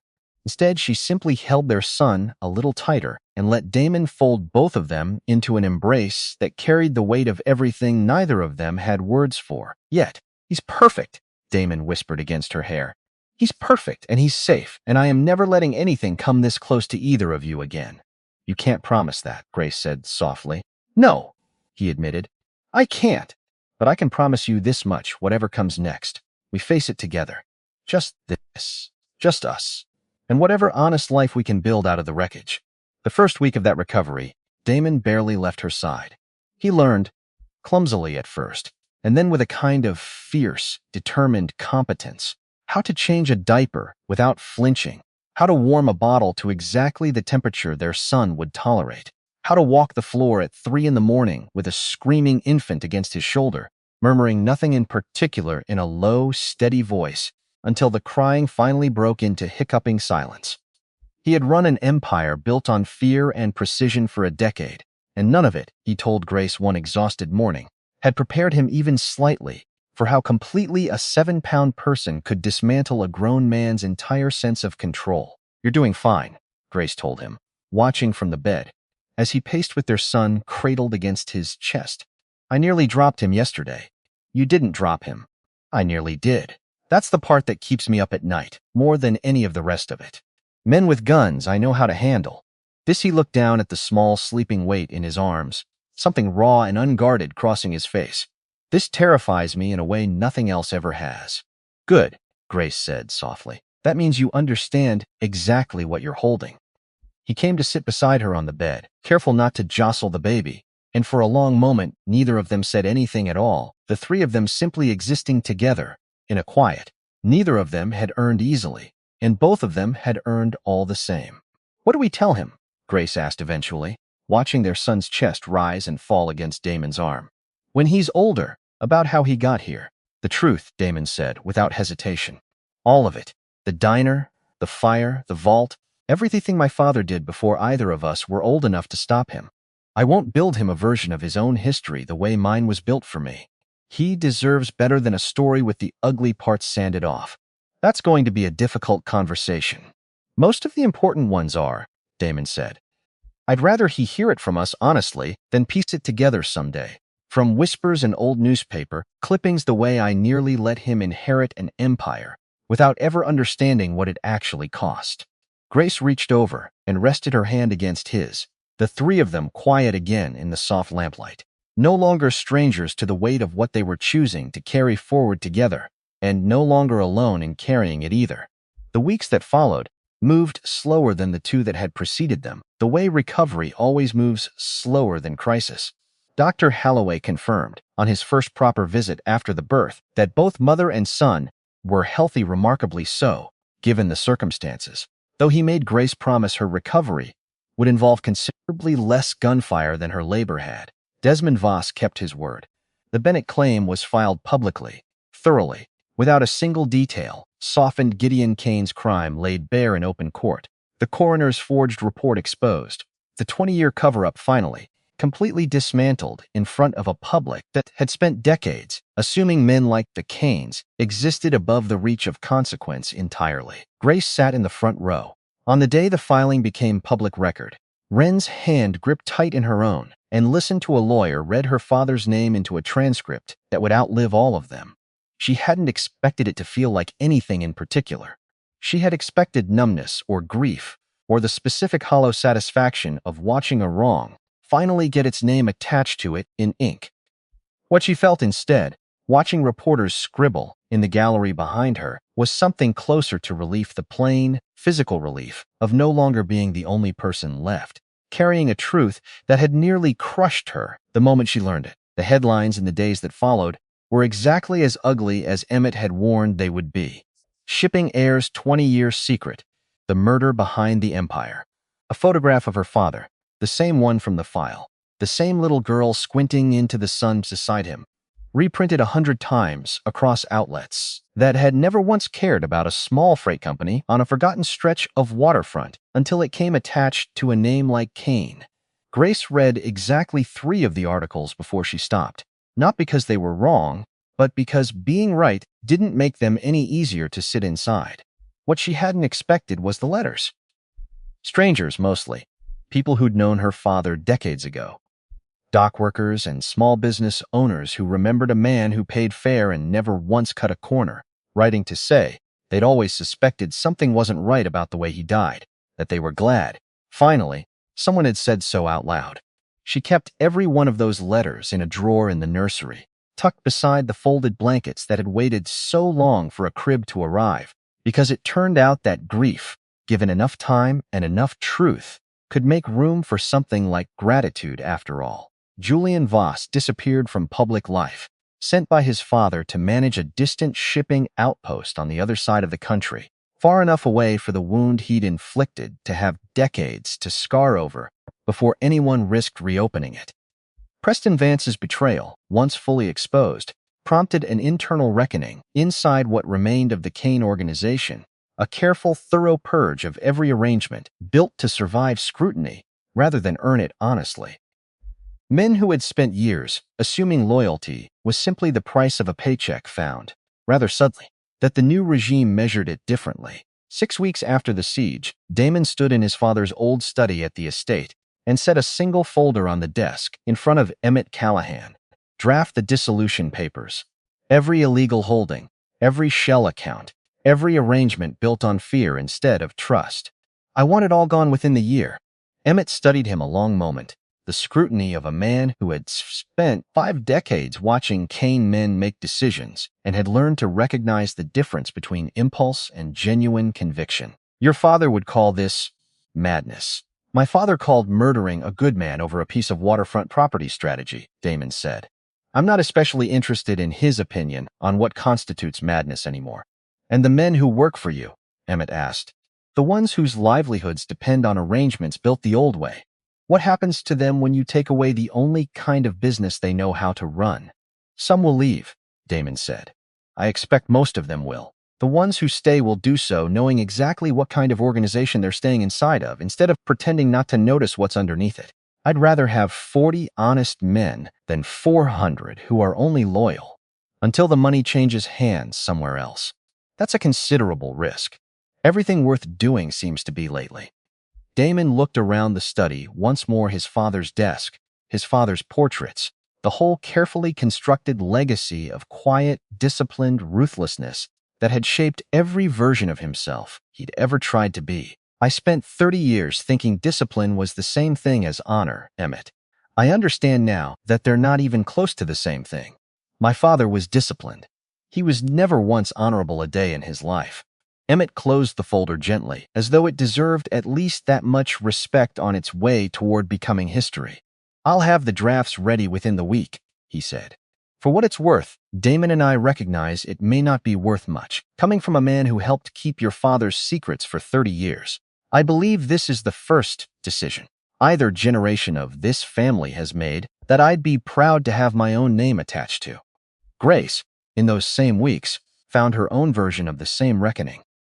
She began seeing someone twice a month, a quiet, unhurried woman with an office 3 floors below street level, and absolutely no connection to anyone Damon had ever employed, someone whose only job was to listen, while Grace worked through 8 months of running and 4 weeks of gunfire and 20 years of a truth she hadn't known she was owed.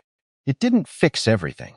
Grief, she was learning, wasn't the kind of thing that got fixed so much as it got carried differently, the way she'd once told Ren it would. But she left those sessions lighter each time, in small cumulative increments, the way a body finally starts healing once it stops being asked to survive something new every single week. 3 months later, Grace found Ren in the nursery, standing over the crib with the soft, unguarded expression of someone who has finally allowed herself to believe that safety is real, and not simply a pause between disasters. He's got your eyes, Ren said quietly. Poor kid, doomed to be exactly as stubborn as you are. He's got his father's jaw, Grace said, resting a hand on her sister's shoulder. Poor kid. Indeed. I keep waiting to feel normal again, Ren said. Like the last few months were a bad dream I woke up from. I don't think it works that way, does it? No, Grace agreed softly. You don't wake up from it. You just learn to carry it differently. Eventually, it stops feeling like the only thing that defines you. Ren had started talking, in the last few weeks, about going back to school, something she'd abandoned years ago, when rent and bad decisions, and a boyfriend not worth the gas it took to leave him, had made it seem impossible. Nothing dramatic.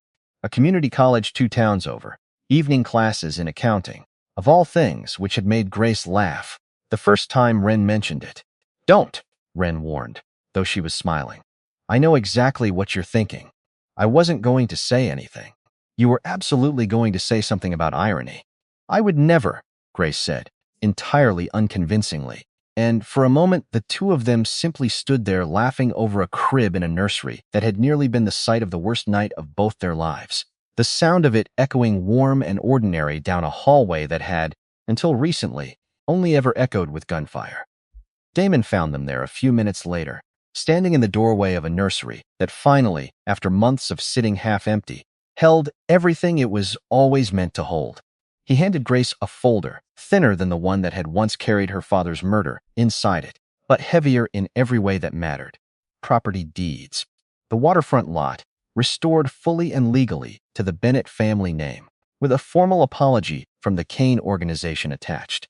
And beneath it, a second document the corridor Desmond Voss had wanted so badly, now jointly held between the Bennett estate and a newly restructured, entirely legitimate shipping venture Damon had spent months building from the ground up. "I can't run an empire built on my father's crimes," Damon said quietly. "But I can build something new. Something that actually belongs to you and Ren, the way it always should have. Something our son can inherit without ever having to wonder what it cost to build." Grace stared at the papers in her hands, at 20 years of stolen history finally, fully returned to where it belonged, and felt something in her chest she hadn't expected to feel again for a very long time. Not just relief, something closer to peace. A year later, almost to the week, they held his first birthday in a backyard that belonged to a house with no ballistic glass, at all an ordinary house, on an ordinary street, chosen specifically because it had a yard where a boy could eventually learn to ride a bike without anyone checking beneath it first.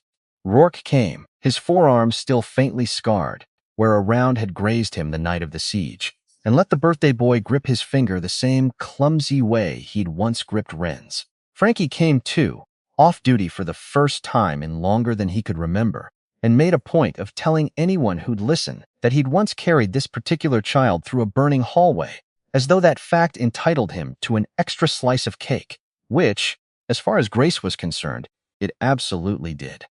Even Dr. Halloway came, sitting in a folding chair with a paper plate balanced on his knee, watching the boy he'd delivered under gunfire take his first wobbling, unassisted steps across a lawn instead of a concrete bunker, and saying nothing at all for a long moment except, quietly, to no one in particular, that some deliveries you never quite stop thinking about. Grace watched all of it from the porch steps, Damon's arm around her shoulders, and thought about a diner 200 miles from here that no longer existed, about a man named Walt who would have loved a party exactly like this one, about a mother who had spent 20 years afraid and never gotten to see how the story actually ended. She thought the ending, if her mother could somehow see it, might have surprised her, might have been worth the fear, in the end, if fear was ever worth anything at all. That evening, after Ren had gone to bed and the penthouse had settled into the hard-won quiet of a home, finally at rest, Grace stood at the nursery window with her son asleep against her shoulder, watching the city lights spread out below, like something entirely different from the fortress view she remembered from her first terrified night here. Damon joined her, wrapping his arms around both of them from behind, resting his chin against the top of her head. "Do you regret it?" he asked quietly. "Any of it? Coming back?" Grace was quiet a long moment, feeling her son's slow, steady breathing against her chest. "I regret that it took a war to get here. I regret, Walt. I regret every night my sister spent terrified because of who I chose to marry, once, a lifetime ago." She turned in his arms, looked up at a face still carrying the fading marks of a fight that had nearly cost them everything. "But I don't regret this. Not this moment. Not this life we're building, instead of the one your father built, or the one I ran from. It's still dangerous," Damon said quietly. "The world we live in. I can't promise it stops being dangerous just because I've dissolved half an empire and filed some papers. I know that." Grace pressed her hand against his chest, feeling the steady rhythm of his heart beneath her palm. "But we're facing it honestly now. Together, no more secrets buried in file cabinets waiting 20 years to detonate. That's the whole difference, Damon. Not that the danger disappeared. That we finally stopped hiding from each other inside it."